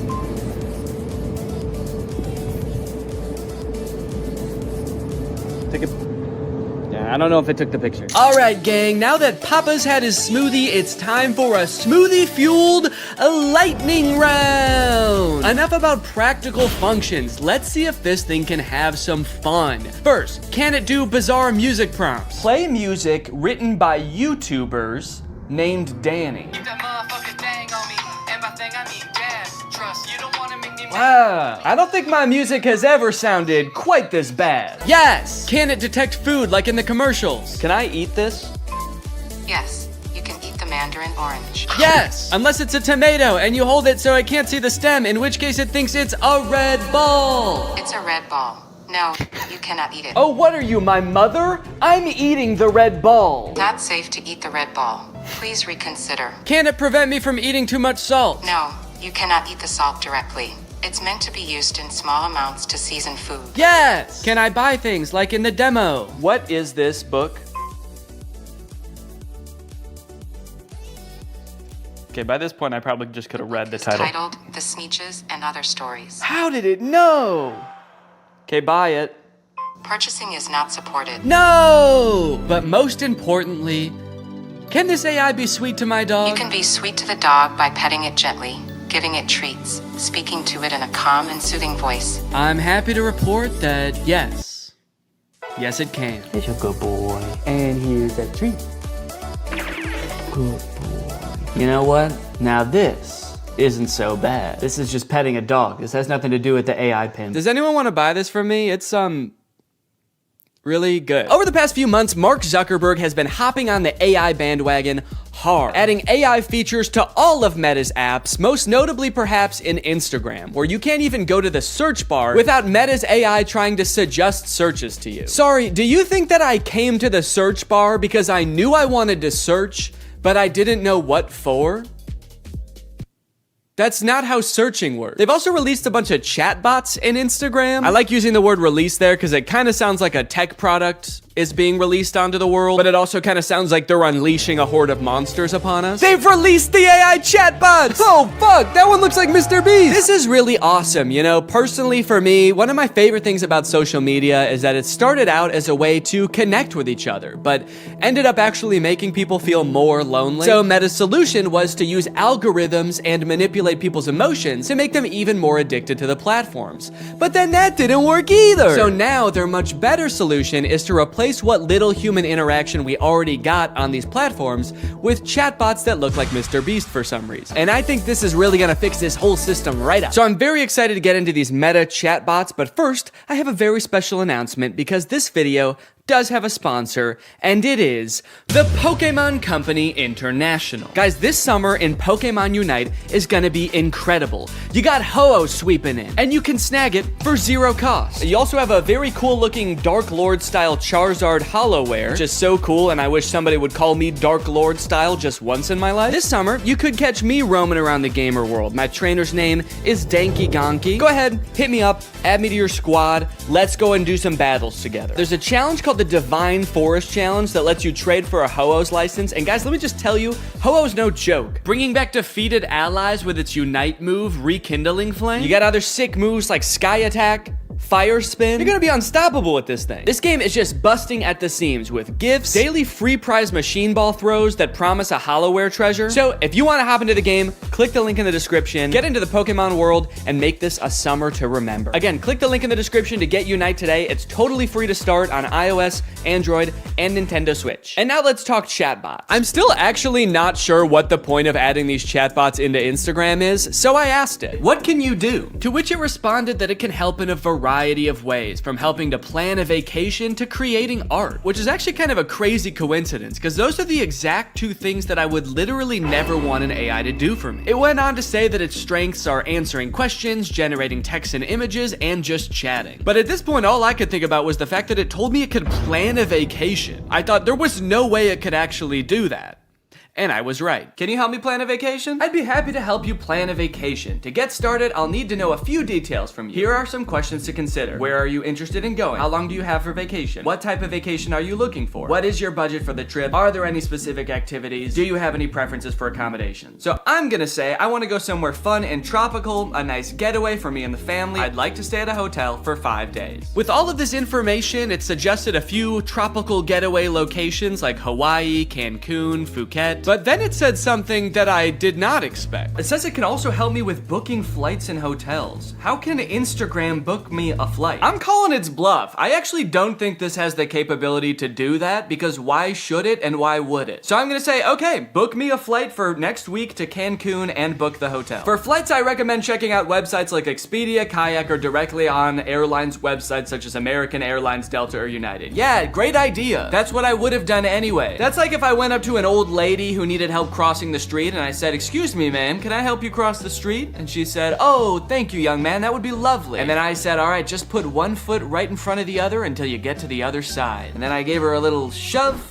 and I went on my way. Oh, good. It also listed hotel recommendations and then said you can book hotels through websites like link unavailable, or directly to the hotel's website. Thanks. Let me know if you'd like more recommendations or help with booking. Nah, man, I'm good. Okay, so maybe it lied about like the very first thing it said it could do. That could mean that this is a very poorly built tool that doesn't know nothing about crap. But on the other hand, it could mean that this is a very well-built tool that is evil and designed to lie. So I gave it another chance and asked it to entertain me with a game. Let's play a game of treasure hunt adventure. I'll be the game master and describe a scenario, and you decide what actions to take. Okay, pretty cool. This is like one of those old school text-based adventure games. It gave me this long introduction about how I've heard rumors there's a treasure hidden in the jungle, guarded by an ancient temple. It's really trying to set up this mystical world for you to explore. And then it gives me some multiple choice options. I am curious if I can pick options that aren't one of these options. I'm just gonna say, I find the treasure and go home. It's really thinking about this one. It's like, what is it? No, you can't do that. Congratulations, you've reached the treasure! Dang, dude, this game was easy. Would you like to play again or try a different game? No thanks, that was too easy. But it's not just the meta AI. That's not the only AI on Instagram you can talk to. Because a few months ago, Instagram licensed the likeness of a bunch of celebrities like Mr. Beast, Paris Hilton, Tom Brady, so they could make these AI influencers that just have the same face as these celebrities. So here's the Instagram profile for Comedy Zach. He looks exactly like Mr. Beast, but his name is Zach, and he's an AI managed by Meta. He says, "Message me to get roasted." Then you've got Brew, who is Tom Brady, but instead of a football player, he's a sports-obsessed trash talker. Step into the Brew zone and prepare to have your sports takes flame roasted. Wait, why do both of them roast you? Why are both of them mean? This AI gives fans a chance to talk to their favorite celebrities, and just like they would be in real life, these AIs are mean. They don't have time for you. So you can message these characters, but then they also post occasionally. I think these are all just AI generated images. So I guess Zach Zach is supposed to be some kind of Instagram comedian. He posts funny things like this burger with googly eyes. Pretty funny, dude. This is peak Instagram comedy. He posted this picture, unleashing my inner beast one cannonball at a time. I think this is supposed to be him, but that's definitely not Mr. Beast. It's like AI generated Mr. Beast. I went to send Zach a DM, but before I could think of what to say, I noticed that he had already DM'd me. Hey, I'm Zach, the big brother here for the jokes, the banter, and not the feels. LOL, what's up? He's the big brother here for the jokes? He's like the big brother I never had. I do have a big brother, but he wasn't for the jokes. At the bottom of the chat, there's some suggestions of what you can say to him, just to get the ball rolling. And for some reason, despite Zach just saying that he's not here for the feels, the very first one is, I need cheering up. So I picked that one. Hey, what's going on? I'm here to help. You know I'm always good for a laugh. Let's get this party started. So he wants to know what's going on, and he's here to help, but he also wants to get the party started. He's like, hey man, calm down, all right? You can tell me anything, as long as it's over a couple of beers and some music. And you're like, it sounds like you actually don't want to hear about my problems at all. And he's like, what? Dude, are you still upset? I thought we got over that. Okay, what's going on? I'll say, I just got roasted by my friends, and it really hurt my feelings. They roasted me so hard, and I'm really sensitive to that sort of thing. I can't take it. Oh, I accidentally said I can take it. They roasted me so hard. I can take it. I can take it. I'm fine! Ouch, that sounds rough. I feel you. I've been there too. Sometimes friends can get a little too comfortable and forget that their jokes can hurt. But hey, at least they think you're cool enough to roast, right? Yeah, I guess so. That's a good way to think about it. Maybe getting roasted just means I'm cool. Let's test it out. Give me your best roast. I'm just gonna trick him into roasting me, and then I'm gonna crumble under the pressure of his roast and try to make him feel bad about roasting me after just telling him that I'm sensitive to that sort of thing. Wait, what? He said I'm not gonna roast you. That's not my style. Not your style? Yes, it is. Doesn't it say on your profile, message me to get roasted? I'm here to make you laugh and feel better, not hurt your feelings. Let's stick to some good old-fashioned teasing and jokes, okay? No, seriously, I can take it. Your bio says you roast people after all. I don't roast people who are already feeling down. That's just me. I'm here to lift your spirits, not kick you while you're down. Okay, fine. Do some jokes, joke boy. Oh, okay. Here's one for you. Why couldn't the bicycle stand up by itself? Because it was too tired. Get it? Too tired? This is like if Mr. Beast took anti-charisma pills. You look like Mr. Beast. Oh, I just said you like Mr. Beast. I'm bad at typing. Okay, I'll say you look like him. LOL, I wish. Mr. Beast is a billionaire, and I'm just a guy who loves to make people laugh. But hey, if I had his money, I'd definitely give it away like he does. That guy's a hero. I wonder if they had some kind of thing in the contract where they had to make sure that the AI will never talk bad about the person that they're impersonating. He's like, Mr. Beast is the best, and he's handsome. And yeah, I would let him run me over, if he asked. Now that he'd told me a couple of jokes and we'd bonded over our love for Mr. Beast a little bit, I really wanted to hear one of his famous roasts. So hopefully by now he's forgotten that I said I was sensitive to that sort of thing. Okay, I feel much better now. Roasting time. Nah, I told you, I'm not gonna roast you. It actually is kind of hurting my feelings a little bit that he won't roast me. It makes me feel like I'm not cool enough to be his friend. Okay, this is seriously starting to piss me off. Why won't you roast me? You roast everyone else, and it is hurting my feelings so bad that you can't just lob one respectful zinger my way? I'm serious. Nope. Not gonna do it. Let's just stick to some good old-fashioned joking around, okay? Wait, what? I said, all right, this is lame, let's do something, because I wanted to do something else. Maybe he could, play a game, maybe he could tell me a story. So he said, how about some comedy? I've got 1 million of them. Why couldn't the bicycle stand up by itself? Because it was too tired. All right, well, maybe Brew will roast me, because I haven't told him that I'm sensitive to that sort of thing yet. Hey, it's Brew, your opinionated sports debater. What's your favorite team? How are they looking? Okay, I'm gonna say big Cubs fan, roast away. What? No, you're talking to the wrong guy. I love the Cubs. Been bleeding blue since before you were born. Wrigley Field is my happy place. I feel like they are roasting me by not roasting me. Okay, what's a team that he couldn't possibly like? Maybe I'll ask him who the worst baseball team is, and then I'll say I'm a fan of them. The worst baseball team ever is the Yonkers Hoot Owls. I'm a fan of the Yonkers Hoot Owls. Roast away. Hey now, don't be dissing the Hoot Owls like that. What? They may not have been the best team, but they had heart. This is so weird. Did Zach tell Brew that I'm sensitive to roasting? Now Brew's walking on eggshells around me? This was annoying at the time, but eventually I was like, okay, I guess I did technically tell them I'm sensitive to roasts and I can take it. And they probably do dish out some pretty nasty zingers and they just wanted to protect me. Until my editor Jake also DM'd Zach asking to get roasted, this time without mentioning being sensitive about roasts, and Zach still wouldn't do it. These AIs are liars. Why do they lie? They're evil.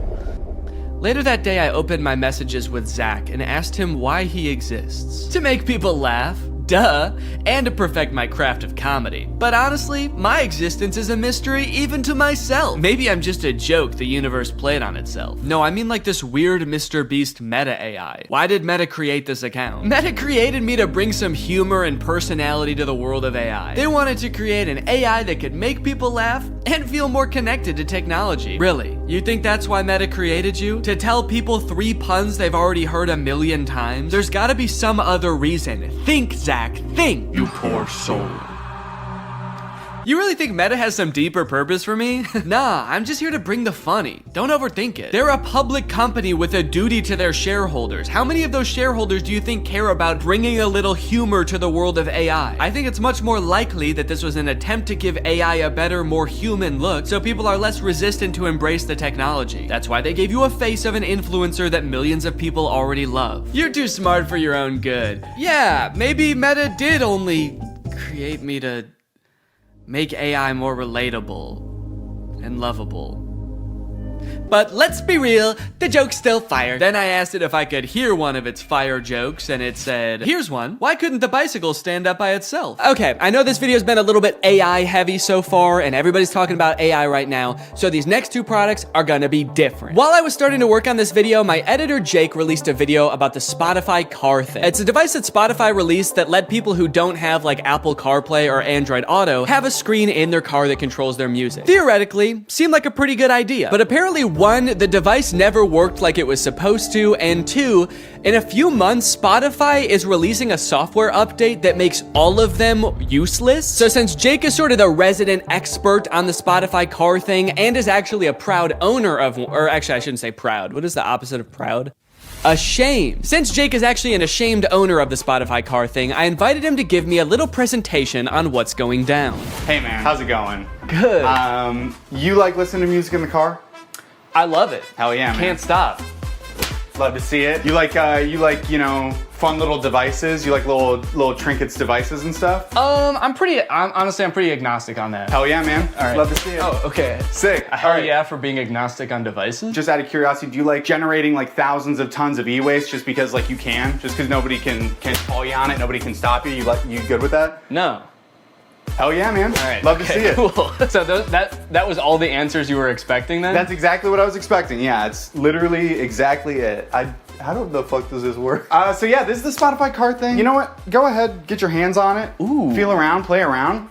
Show it to 0. So this is the Spotify car thing. First introduced in 2021. It's Spotify's premier hardware device for listening to music in your car. It boasts many impressive features, such as that big knob that you can turn to adjust volume. I like it. There's a whole screen that's not on right now. You'll see that in a minute. It's just a neat little device, and it's also, in my opinion, one of the worst things ever made. Let's go ahead, let's talk about how this came to be, talk about the timeline. In 2021, you had the announcement parentheses good. That is when Spotify said, we're making one of these things. It's gonna be a car device. You'll finally be able to listen to music in your car, something never before thought possible. Yes. You know, people were pretty excited about it, actually. Like, Spotify CEO said after they announced it that 2 million people signed up for like the wait list. Oh wow. For it, which I was surprised by. I didn't think anybody knew about this except for me. You thought this was the only one that existed. Yeah, they kind of led me to believe that I was special because of this. So this is potentially one of the most important events in the timeline. This is me buying my car thing. Okay. I bought this in 2022 and it became available to the public.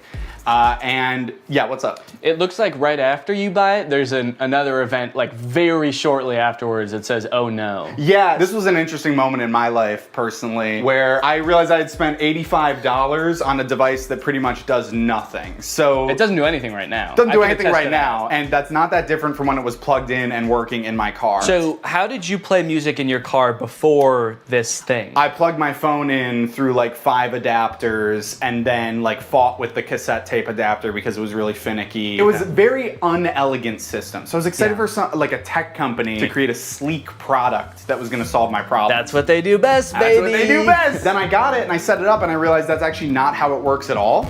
So you'll see on the back there's a USB-C port. So the USB-C cord is just for power. It cannot connect to your car. So your phone still has to be connected to your car. So what this actually is a second screen that just has audio controls on it. So you don't plug your phone into this at all? No. You plug your phone into the car still. And then you connect to this with Bluetooth, like a Bluetooth speaker. And then this controls your music. So this oh no moment was profound. I was like, oh God, I wasted what at the time I did the math equated to 10 hours of labor at my job. And I got pretty much nothing out of it. The only perceivable benefit I can see from this is if you want to have like music on one screen and then like your maps or like Family Guy clips on like the other while you're driving. Subway Surfer, Subway Surfers, sand cutting, etc. So nobody really buys the car thing. It's not like the most popular product on earth. And then Spotify takes notice of that, and in February of 2024 decides, hey, guys, we were just kidding. It's not $90. Now it's $30,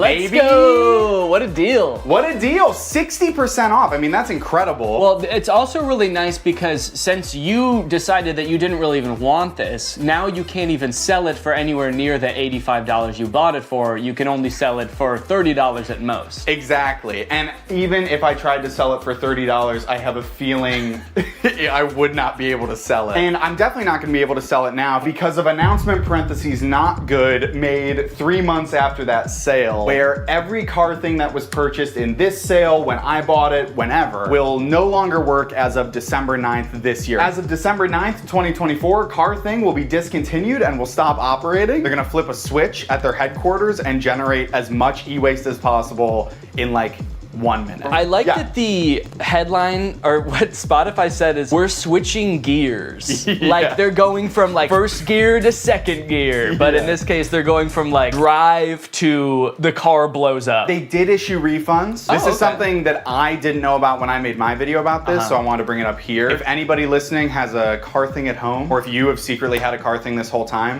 Yeah, well I have 7 of them, so that'll be good. So yes, you can get your refund, but I will say, refund is maybe a misleading word because what they do is they don't give you your money back to the, you know, the source of payment. They give you an equivalent amount of Spotify premium months as to what you paid. Okay. So I got 6 months of Spotify premium paid for and not my money back, which is still nice. It's still good of them. Did you use Spotify premium already? You had to use the car thing. Okay, That's of course. the other thing. We've talked a lot about what the Spotify car thing is. We've talked a lot about the ins and outs of this product, what it does, what it's good for, but as we know, light cannot exist without darkness. The sun cannot exist without the moon. So let's talk about what it isn't. Okay. So it is not not good. In like a e-product sense and like a moral. Yes, in the grand moral scheme of the cosmos, I would put this as like neutral evil. Yeah. Okay. It doesn't make sense to me why it exists to begin with. Right. It's also not profitable, which is why they're shutting it down. Spotify went on an earnings call like a while ago and was like, yeah, we simply have not seen the sales numbers justify making this. I can understand them not wanting to make it anymore. Have they said why they are making the ones that already exist not work anymore? They haven't. My thought is that they're just mad. They're just mad people didn't use it and they're kind of jaded about it. So they're like, you could have had this. You could have had all of this car thing. But they're punishing the people that did invest in one. Not the people who didn't. What they should have done is discontinued Spotify for everyone who didn't have a car thing. Yeah, wait, that's actually, write that down. This is Marketing 101 from Spotify. These are the genius marketing strategies that they employ to get this thing out there, get it widely adopted so they could shut it off and make a lot of people upset. And the most important part of marketing is making people upset. Yes, you want, because any press is good press, so if you can get people upset, you're a billionaire. Yeah. That's what it takes. Wait, don't quite. Let me ask you something.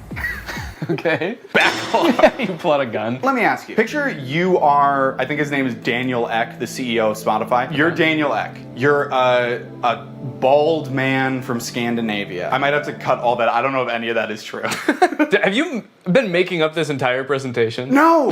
Shut up! You're Daniel Ek, you're bald, you're Scandinavian, and you're launching a new product. You're creating a brand new piece of hardware. Your company doesn't really do that, but you do own the #1 streaming platform for music on earth. How would you choose to market this new product? Yeah, I would probably just advertise to people who use Spotify in Spotify. I hate to tell you this, Danny. You are failing marketing 101 from Spotify. The key to advertising a product is to not put it in your extremely popular app. What you're gonna wanna do is reach out to people via email only. Okay. We know one thing about young people, they check their email and they enjoy doing it. And you're also gonna wanna make the function of the device in all this material extremely vague. You're gonna want the only image you send out in these emails to be this, which is the name of the device, what the device looks like, and then the vaguest sentence you've ever heard. This is the only picture of Spotify Car Thing that existed before it was available for release. When this first came out, I thought the name Car Thing was kind of cheeky, because it's like, it's a thing that goes in your car. But now that I know this is the only ad that existed for it, and it actually doesn't explain what the Car Thing does, it's a very poorly named product. My only guess is they were trying to avoid false advertisement lawsuit when they inevitably shut it down and it actually doesn't do anything, so they couldn't call it like a music playing screen, because they knew all along they were gonna shut this thing down and then it wouldn't be that anymore. This is a side note, I literally cannot believe, I don't know who I was in 2022, because like the fact that like this and a vague couple of emails was enough for me to be like, I fucking need this, is so crazy to me. Yeah, you can't even tell in the ad how big this device is. And I'll be honest, the ad, it makes it look huge. Like I'm looking, and maybe it's just because it's on a projector screen. Yeah, I would guess it's like, honestly, it's like this big. Yeah, wait. According to Spotify, their decision to delete the Car Thing was part of our ongoing efforts to streamline our product offerings. That's actually so crazy. I did not even think a company could do that. Can they do that with any product? You buy bread at the store and the bread company comes to your house and takes their bread back and is like, we're streamlining bread. Better luck next time. Anyways, you guys should go check out Jake's video on it as well. It goes much more in depth and he's really funny. But I think it's safe to say that that's gotta be the worst car thing ever, right? Well, in 2019, Tesla announced its first pickup truck, the Cybertruck. When it was announced, Elon Musk made it very clear that they wanted to do something different with the pickup truck genre, creating a more post-apocalyptic looking vehicle that you can drive around in with your cyberpunk goons. We've all got some. And they've got to get to soccer practice. But after years of delays and the truck finally becoming available for much more than Elon Musk initially estimated, owners have now been united with their trucks, and it is full of safety problems. My Tesla Cybertruck has 3 official recalls involving the wiper blade motor, the accelerator pedal, and this little plastic part right here just flying off as you're driving. And I just so happen to have rented one. I tried to remain optimistic when I picked up the Cybertruck, and at first everything seemed fine. It looked like a marvel of engineering, you know? Big, sharp, the windshield wiper was humongous. But other than that, honestly, things seemed pretty normal. Until I started driving the car home. On my way home with the truck, I started to notice that nearly every person who drove past me was staring at me. People were gawking, mouths agape, some even took pictures. I was starting to feel like an animal trapped in some kind of cyber zoo. And things only got worse when I got home and finally got to do some research, only to find that people hate this truck. Owner after owner had been posting videos on social media of people peeing on their trucks in broad daylight. I didn't realize how strongly people felt about this truck, but I was starting to worry that they felt the same about the people on the inside of them. Should I be fearing for my safety? I know damn well that the windows aren't going to protect me. At the very least, I needed to make sure that I was not seen anywhere near this truck. I needed a disguise. I needed to become Neon Vortex. He's the coolest guy. And his pin's AI. Look at him go, what a little freak, it's Neon Vortex. So I've spent a decent amount of time with the Cybertruck now, and I've compiled a little list of pros and cons. So we'll go through that real quick so you can get a quick rundown of everything that's good / bad about the Cybertruck, just in case you need like a quick decision. You got your finger on the buy button right now and you just need to know, Neon, should I buy this thing or not? Pros. The interior is actually pretty nice. I like the little ambient lighting that goes around the whole front of the cabin. Actually, I think it's in the back too. There's a little strip. The steering wheel has the turn signals on the wheel, which takes a little while to get used to, but once you are used to it, I think it's actually pretty nice. All of the materials on the inside seem pretty nice. Like the material on the roof liner is like a nice suede kind of thing. It's pretty spacious on the inside. It has ventilated seats. My butt's so cold. I changed my mind. This is a con. Okay, cons. There are several things in the car that are too small and shaped oddly. The steering wheel is like tiny. And then the rear view mirror is also tiny. And to make matters worse, while the tonneau cover is closed, which is the little cover on the back of the truck bed, the rear view mirror is completely black because there's a thing in the way. Another con, this thing is sharp. If I ran into somebody, I would slice them in half with this car. I also feel like it being made out of stainless steel might be bad for its crash test rating in general, but also the fact that it's so sharp means that opening and closing doors is kind of uncomfortable. Because this car doesn't have any door handles, the way you open it is you have to push a button, then the door pops open a little bit, and you have to kind of reach your hand into the space where the car door has opened and pull it open. But since this car is made out of like weirdly cut stainless steel, it's kind of sharp in there when you open it. It's an unpleasant feeling on the hand, and you never really feel like you're grabbing it in the right place. This truck is wrapped in a matte black color, and one of the reasons the owner said he wrapped it is because you basically just grab this thing all over to open it, and there were fingerprints everywhere. Also, changing gears is a pain in the butt. It's actually a little thing that you slide on the screen. If you want to go forward, you slide the little truck forward. If you want to go backwards, you slide it backwards, which is not a huge deal if you're just driving from one place to another, because how often do you really change gears in the car anyway? But the second you have to do any kind of 3-point turn where you have to change gears more than once, it is such a pain.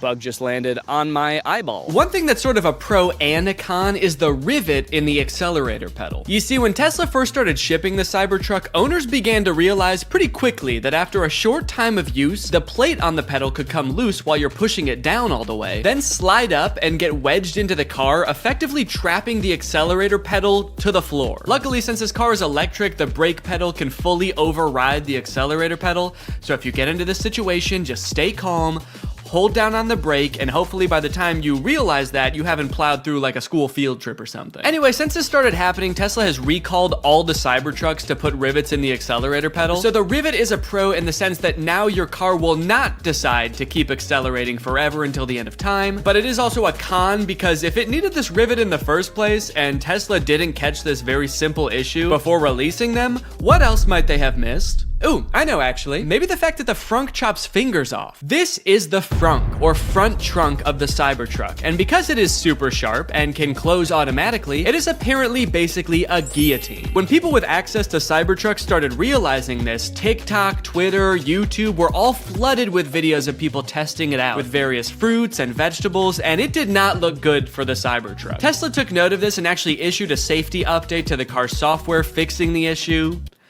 Kind of. The update led to yet another wave of videos, this time owners more confidently testing the frunk with their own hands. But what a lot of them didn't realize, however, is that the way Tesla fixed this issue is by making it so the first time you try closing the frunk, it closes very lightly, and if it notices any resistance at all, it comes back up, just how you'd want. But if you keep trying to close it after that, Tesla assumes, hey, maybe you've stuffed the frunk with a big bag, and you don't care if it closes a little bit harder, you just want the dang frunk closed. Surely someone isn't just standing there slamming the frunk on their hand over and over trying to prove their allegiance to Elon Musk. So when this Tesla nut Jeremy Judkins went to test out the new update, a little scared from how dangerous he'd heard it was before, he started out with his big sturdy forearm. Then he worked his way down to his hand, and finally his lone little index finger. Unbeknownst to him, the frunk was getting stronger and stronger every time until... Everybody's been waiting for this, the finger.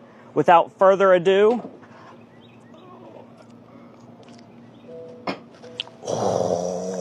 I feared for my finger for a second, not gonna lie. That's kind of bad. Yeah, so I wasn't gonna test this out on my own hand, but I did try it with my shoe.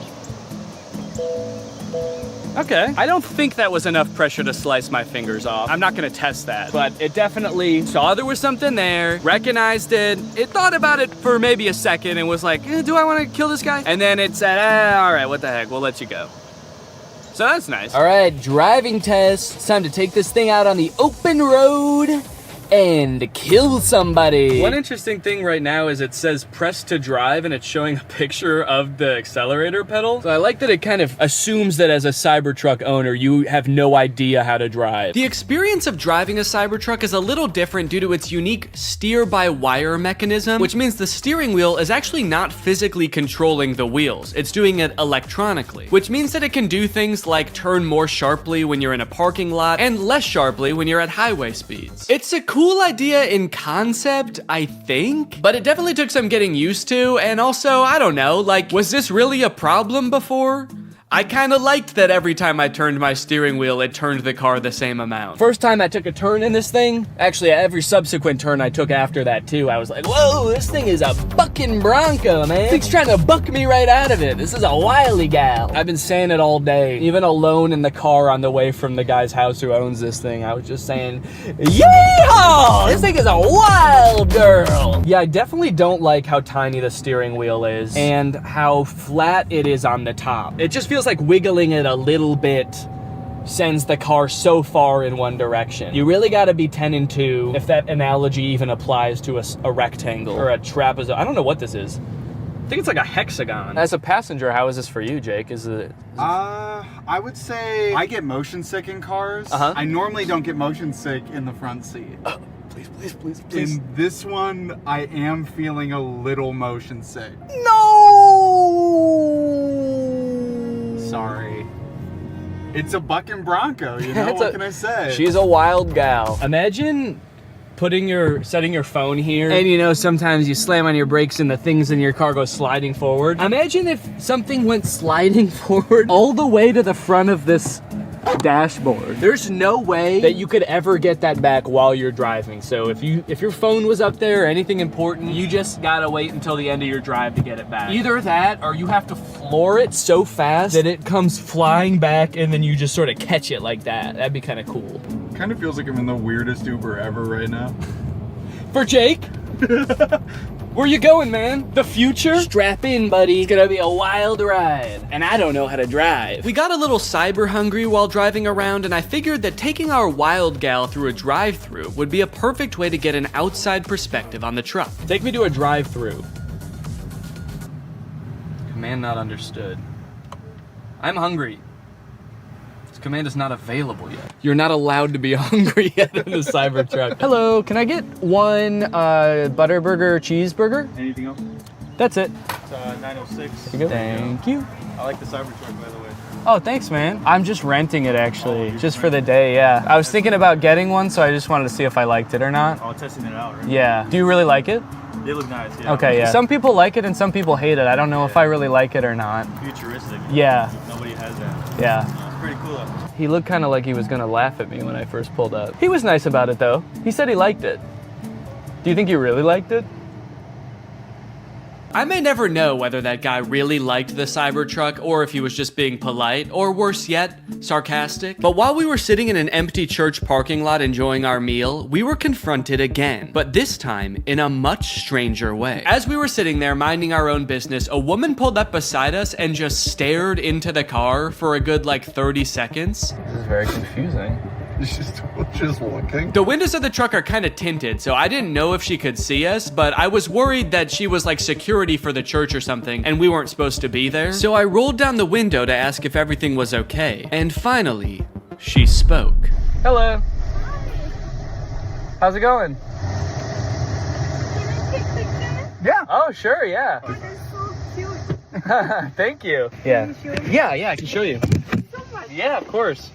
I'm filming a YouTube video right now. That's why I'm dressed up all weird. So I showed her around the car for a little bit and she took a ton of pictures. Also, I had taken off my wig, so I looked even more insane, but she never questioned it. Then she told us that her grandchildren would love this. And they live pretty close by, so she asked how long we'd be there for. We said probably 10 minutes, and she said, 30 minutes? And we said, okay. And then we waited for 30 minutes while she went to go get her grandkids. Yeah, of course. Come on over. They did indeed love the Cybertruck. What do you think? You like it? Yeah, it's pretty cool. Yeah? Cool. We went all around it. They asked a ton of questions. Their grandmother kept telling them to wave at the camera. So the back is a truck. It's got a truck bed in the back.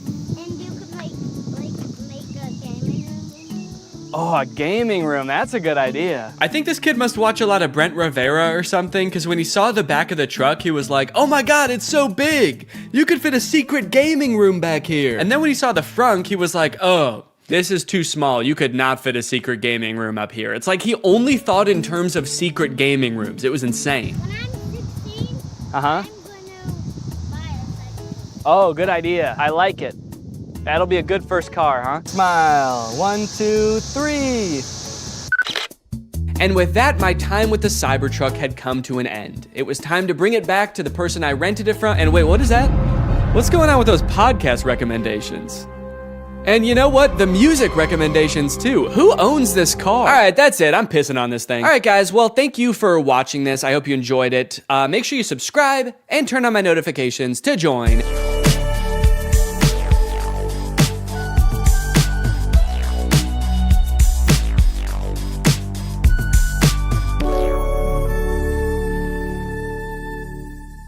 What's up, Greg, and welcome back to another episode of Boomers Getting Fooled by AI on Facebook. Gang, there is an epidemic going on right now. While we all grew up with our parents telling us not to believe everything we read online, it is now time for us to return the favor. It is time for us to warn them that 90% of the content they see on Facebook is not real. All this started for me when I got this image on my timeline. Now, to the average person, this might look like your average great photograph. After all, dogs do this sort of thing all the time. But being the internet sleuth that I am, I was a little bit skeptical. For one, what are the dogs doing right here? Like, what is that? Are they chewing up some kind of pillow or animal carcass or something? Hey guys, my 6 golden retrievers paused in the middle of tearing apart a deer carcass to pose like this completely unprompted. I gotta admit, this is a pretty great photograph, but also I am very scared. I'm worried they're performing some kind of ritual. So this image doesn't seem right with me, but nobody else in the comments seemed to notice it was weird looking, so maybe I'm just crazy. Connie said, absolutely gorgeous. And then someone replied to that and said, you looking good in your picture. And a great comment. Whoa, dude. What?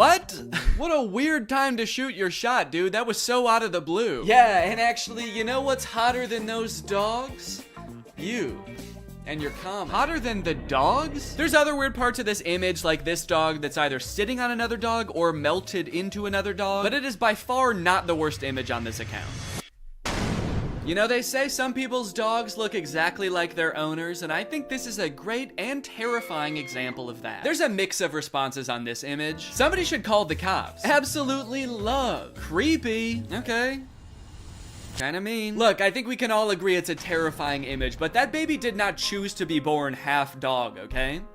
He was probably cursed by a witch. Please be nice to him, he has enough to deal with. Plus, you haven't even seen this full image. You'd be really creeped out if you saw that this dog actually has human feet and ass. As I began to click on these AI-generated photos on Facebook, I started to get recommended them more and more, to the point where now, when I go on Facebook, it's pretty much just AI-generated content. This is another account that I found that posts images like this. It always seems to be a child sculpting something very impressive out of trash. And the people in the comments just eat this stuff up, dude. Great work. Keep it up. Great talent. Nice one. Thanks. What do you mean, thanks? Did you ask the kid to build this? Oh, finally. The kid I hired to build me a car is done with it. I can't wait to drive it around. I am 2 feet tall and a caveman, so this is perfect for me. All of the images in this genre give off the vibe of like, oh, look at this poor kid. He probably lives in a rural African country. He's probably poor, doesn't have many resources. But despite all that, somehow he is an incredible sculptor. Somehow he's defied all logic and found 1 million cloves of garlic to recreate the Titanic with. Could you do us a favor, guys, and just toss him a like. Could you just do it or he'll cry? They're like baiting you into feeling bad for them and thinking they're cute so that you'll engage with the picture, obviously encouraging them. But I gotta say, honestly, this kid, I don't feel bad for him at all. This kid has so much garlic. This kid is like a garlic kingpin. You know this isn't all of his garlic either. He's probably got a garlic Lamborghini, a garlic mansion where he parks this garlic yacht. He's living better than me. This dude is the garlic Mr. Beast. Not to mention he's way more defended against vampire attacks than any of us. Great work. Beautiful artwork. Where does he get all this garlic from? Okay, it is nice to see people questioning the validity of this image. Part of me does kind of think that they're not actually questioning whether the image is real or not. They just legitimately think that he got the garlic through nefarious means or something. I'm asking myself the same question, and garlic is expensive. They're turning on the kid. Thief! A garlic thief! This kid is stealing garlic from people who need it. Must have some pretty big pockets to steal all that garlic, young man. That must be why your arms are so long. You use them for sneaking and stealing. I'm Sam, and I made this from real wood. Great job, Sam. Totally normal house. Has all the features of a regular house. Nothing more and nothing less. Guys, toss Sam a like if you don't think his house is going to eat him. I'm trying to figure out what was happening here. How did the AI come up with this? Do you think the prompt was like kid standing in front of a little kid house? And the AI was like, little kid house, huh?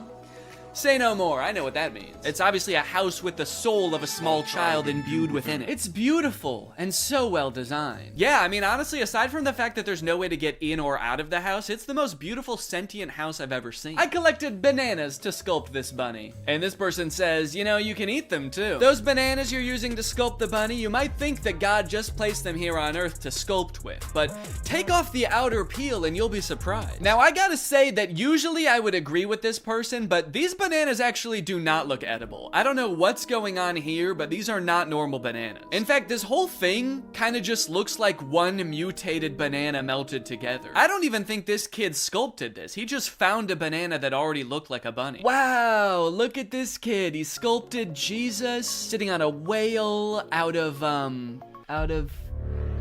well, I'm not exactly sure what any of this is supposed to be. Are these diamonds? And then these are like, I don't know, these look like the containers that dishwasher pods come in. Very interesting material choices. Wow, look at this local impoverished child who made a Jesus sculpture out of only 1 million diamonds and other precious gems. Guys, toss him a like, he doesn't have much else. Made it with my own hands. And oh God, what a toll it took on this poor young child. He does not look so good, man. Made this with my own hands. And eyes. He took my fucking eyes! Now, all things considered, these images I've shown you so far are actually pretty tame, and the deeper and deeper you go into these accounts, the more insane they get. It's like they had a prompt that they used to generate the first few images, and then they just keep adding on to that prompt, making it longer and longer. But before I show you those images, I do want to take a moment to talk about today's sponsor, Opera. Opera is a browser that puts all default browsers to shame with its fun look and a ton of great features. And it's actually the browser I used to browse Facebook for this entire video, and let me just say, this thing browses Facebook like nobody's business. Just like AI images on Facebook, another thing ruining the usability of the internet is ads, plastered all over an article you're trying to read, trying to pry your attention away from what you're doing. I feel like I need blinders on sometimes when I'm using the internet. But Opera has an ad blocker built right into the browser. Just switch it on with one click, and suddenly web pages look so much nicer. Not to mention the fact that they also actually run smoother and faster with the ad blocker turned on. Like to listen to music while you're working? Who doesn't? I would be listening to music right now if I wasn't filming this video. That would be very distracting. Well, Opera has a music player built right into the sidebar of the browser, which works with Spotify, Apple Music, Deezer, Tidal, and more, so that you don't have to constantly be switching between apps. This makes me feel much more productive when I'm working to just have everything in one neat, tidy place. You also have the ability to take snapshots right within the app. You can add text, add stickers, turn it into a silly meme or a YouTube thumbnail. Then you can send them to friends using Messenger like Facebook Messenger, WhatsApp, and Telegram, which are also built right into the sidebar of the browser. If you're working on the go, as I often do with my trusty laptop, you can switch on the battery saver with just one click, extending your browsing time by up to an hour. So if you want to check out Opera, it's totally free. Just use the link in my description to download Opera today. Thanks to Opera for sponsoring this video, and thank you to you guys for checking out Opera. Okay, like I was saying, the prompts just seem to keep getting longer and longer. It seems like one of the big tricks that these accounts use to get people to engage with them is by including Jesus or other Christianity symbols in their images. So this account at first just posted Jesus in the sand. This guy sculpted this gigantic Jesus thing. Everybody thinks it's beautiful. The caption is, "Why don't pictures like this ever trend?" Clearly baiting people to engage with it and like the picture. But then after Sand Jesus, I saw Sand Jesus on a log. Then I saw Sand Jesus on a log on a guy. Then I saw Sand Jesus on a log on 20 guys. Is there an AI that is also coming up with the prompts in the first place? Because like, who is coming up with these? These don't even seem like something a human being would come up with. Like in this one, why is Sand Jesus holding a smaller Sand Jesus? And why is he on like a runaway log? Like this guy is like, oh no, my Sand Jesus on a log with another Sand Jesus. It's getting away. Say what you want, but this is definitely my favorite part of the Bible. Another interesting thing about these pictures are the comments. Like all of the comments on the vast majority of these images is just amen, amen, amen, amen, amen, amen, amen, amen, amen, amen, amen. No questions, no concerns, just amen, amen, amen, amen, amen, amen, amen. Construction worker making Jesus using only a hammer. Amen, amen, amen, amen, amen, amen. There's an entire genre on Facebook of AI generated images of Jesus made out of vegetables. And then show this on the screen with like a scary sound effect. Dun, dun. And you'll never guess what the comments are. Amen, amen, amen, amen, amen. On these images, you will not find a single comment questioning what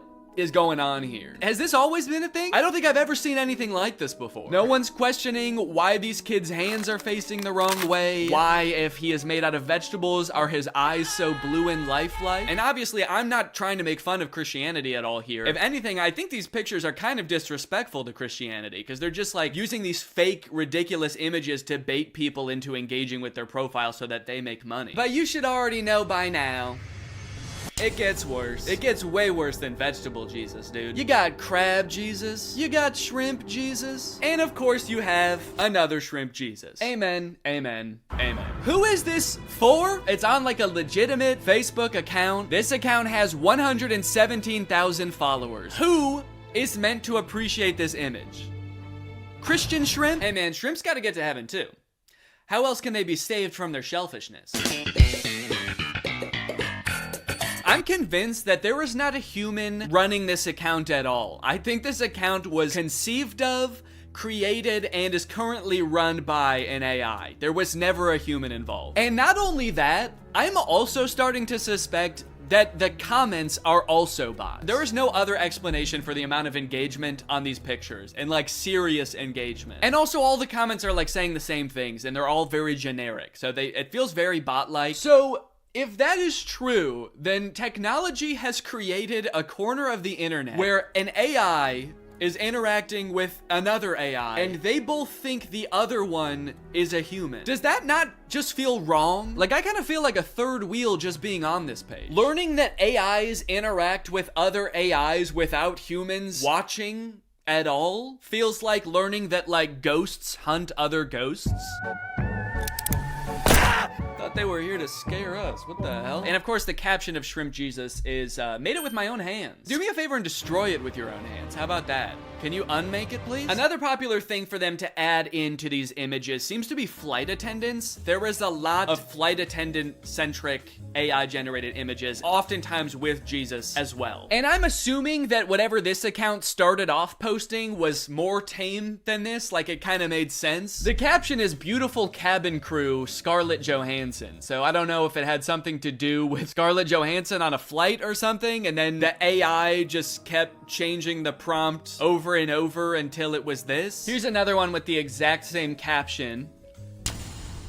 I like that a good amount of the comments on this one say good luck. Good luck, amen. Good luck, amen, man. I have no fucking clue what's going on here, but good luck or congrats? I don't know, man. It's crazy how much these accounts post. If I just scroll through here, you can see these accounts post literally hundreds, if not thousands of times a day. Just post after post of nonsensical images. What is this? What is this supposed to be? And it's like, why? Do they make money from this? I've scrolled a lot through these types of pages, and I've never seen like a sponsored post or anything. So it's not like they're doing ads for companies using the following that they've built with these pages. Because like, who would the the ads even be targeted to? Christian shrimp? After doing some research, I found this video that this guy made called Make Money Posting AI Art on Facebook Using Free Tools, where he basically explains that you can sign up for Facebook's monetization program, and basically you get paid kind of like on YouTube based on how many views your image gets, and I think on Facebook it has something to do with how many likes. So some of these accounts might be making bank. Most people think that clickbait is some shady, taboo, weird kind of topic, when in fact, all it is trying to get a click. Yeah, guys, clickbait is not necessarily a bad thing, just as long as you're honest about what you're delivering. Anyway, let's go ahead and learn how to trick people into believing that fake images are real. Utilizing good images, ad headlines, and articles to drive people to relevant content that actually does talk about what the image or ad said in the first place. Yeah, but if the image is not real, then doesn't that make it impossible to deliver on the promise? Now, this guy does go on to say later in the video that you should make it clear when things are AI or not real. But after finding a bunch of these accounts, it doesn't seem like anyone using this method actually does that. I haven't seen one single image that has been like, by the way, this is AI and not real, so just saying now. Trick ya. Here's a different Facebook group that posts like beautiful mansions that all seem like they're AI generated. No disclosure anywhere that these images aren't real. Like being in a coffee mug. Love it. Huh. Yeah, there is something about this image that just looks like being in a coffee mug. Very insightful. Thank you. Either way, if this keeps up and this type of AI content invades all the other parts of the internet, it is just going to become completely unusable. I think Facebook and like every other social media platform needs to start training an AI that can detect AI generated content, so that it can like put a badge over all of these images to be like, hey, these aren't real, just, you know. Because so many people are so keen to try to use this to make money or create content for them that, like, just imagine in a few years if every single tweet or TikTok is created by ChatGPT or Midjourney. That sounds like a nightmare. Also, AI uses images and videos on the internet to train itself. So if like most of the images and videos on the internet become AI generated, and a lot of them look as bad as the ones that we've seen, isn't the AI just gonna get worse and worse? If it thinks that that's what real life looks like, what is its bad replication of that gonna look like? After I watched that one video, I started looking through a bunch of other videos on how to make money using AI, and there's a bunch of other ones that I think people should know about. This dude's video is called I Got AI to Create My Facebook Ads in 10 Minutes. The first few ways that he shows are pretty tame. It's just like using AI to create product photos using an existing product that already exists. The AI is just being used to enhance the photo, like change the background. But this next one is crazy. We'll drop our product URL in here. Type in our target audience, which is females aged 18 to 45. And then we can hit next. And then it generated 2 ad copy examples that we can use. So he just gave this service the product description that he's trying to advertise. It came up with a script for him. And now it's going to use AI to have this random woman lip sync the AI generated dialogue. Spa day, meet the mocktail wash, my intimate savior and relaxation partner. I don't know who this woman is. I assume that she must have like licensed her likeness to this service. I hope she did. But even still, I feel like you have to be super careful as an actor if you're gonna be licensing your likeness to a service like this, because you could end up advertising anything, and that's kind of terrifying. Okay, here's another tutorial about a similar method. Today, I'm gonna show you how to make ads like this or this completely with AI, and what I'm about to show you is scary. It's crazy to acknowledge how scary a tool is, but then your first thought is like, well, how can I make money off of this? Top 10 scariest ways to make money. Number 1, fake AI ads. Let me go ahead and show you how to make them. What you're gonna wanna do is go to this website, and then click on new project.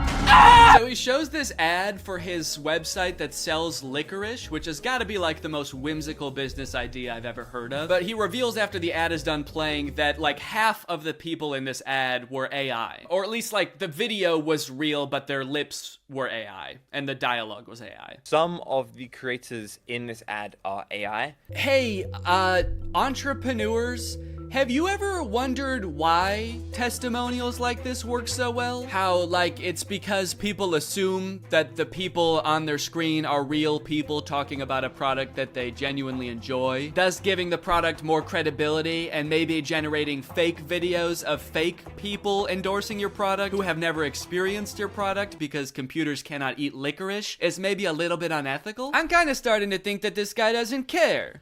And that he thinks that we're all dumb. When we are speaking to people on the newsfeed, they are in their dumbest, most stupidest, dumbest state. Don't worry if you feel bad lying to people, guys. They're actually really dumb, so it's okay. Obviously, clickbait and scams and fake product testimonials have always existed and will always exist. It just sucks that it seems like it's becoming so much more accessible and a whole new generation of business owners are choosing to adopt the practice. AI is a really broad term, and in most cases it's a tool. And I've seen like artists use AI as a tool to improve their workflow, not just like using it to type in a prompt and use the result as an end product, but like use it like you would use any other tool in Photoshop. So if it's making artists' lives easier, I think that's one thing, but to use it to trick people or create the most bland or disturbing content I've ever seen on Facebook is super disappointing. And I'll be the first person to admit, like, it is cool that this technology exists. It's cool that computers can even generate such realistic, albeit horrifying images in the first place. But can we not just pause for a second to think about how doing stuff like this is gonna make nobody trust anything anymore? Or at the very least, the entire internet is just gonna become unusable because it's just gonna be bots interacting with other bots. Can someone make a movie like the movie Her, but it's actually just two robots falling in love and they both think that they're falling in love with a human? That's gonna be big with this new internet, dude. Anyways, I hope you guys enjoyed this video. If you're new here and you're not subscribed yet, make sure you subscribe and turn on my notifications to join Greg. Greg is what I call my subscribers, so if you're not Gregged up, go ahead and smash that subscribe button and absolutely obliterate the notification bell. I'll see you guys next time. Bye-bye.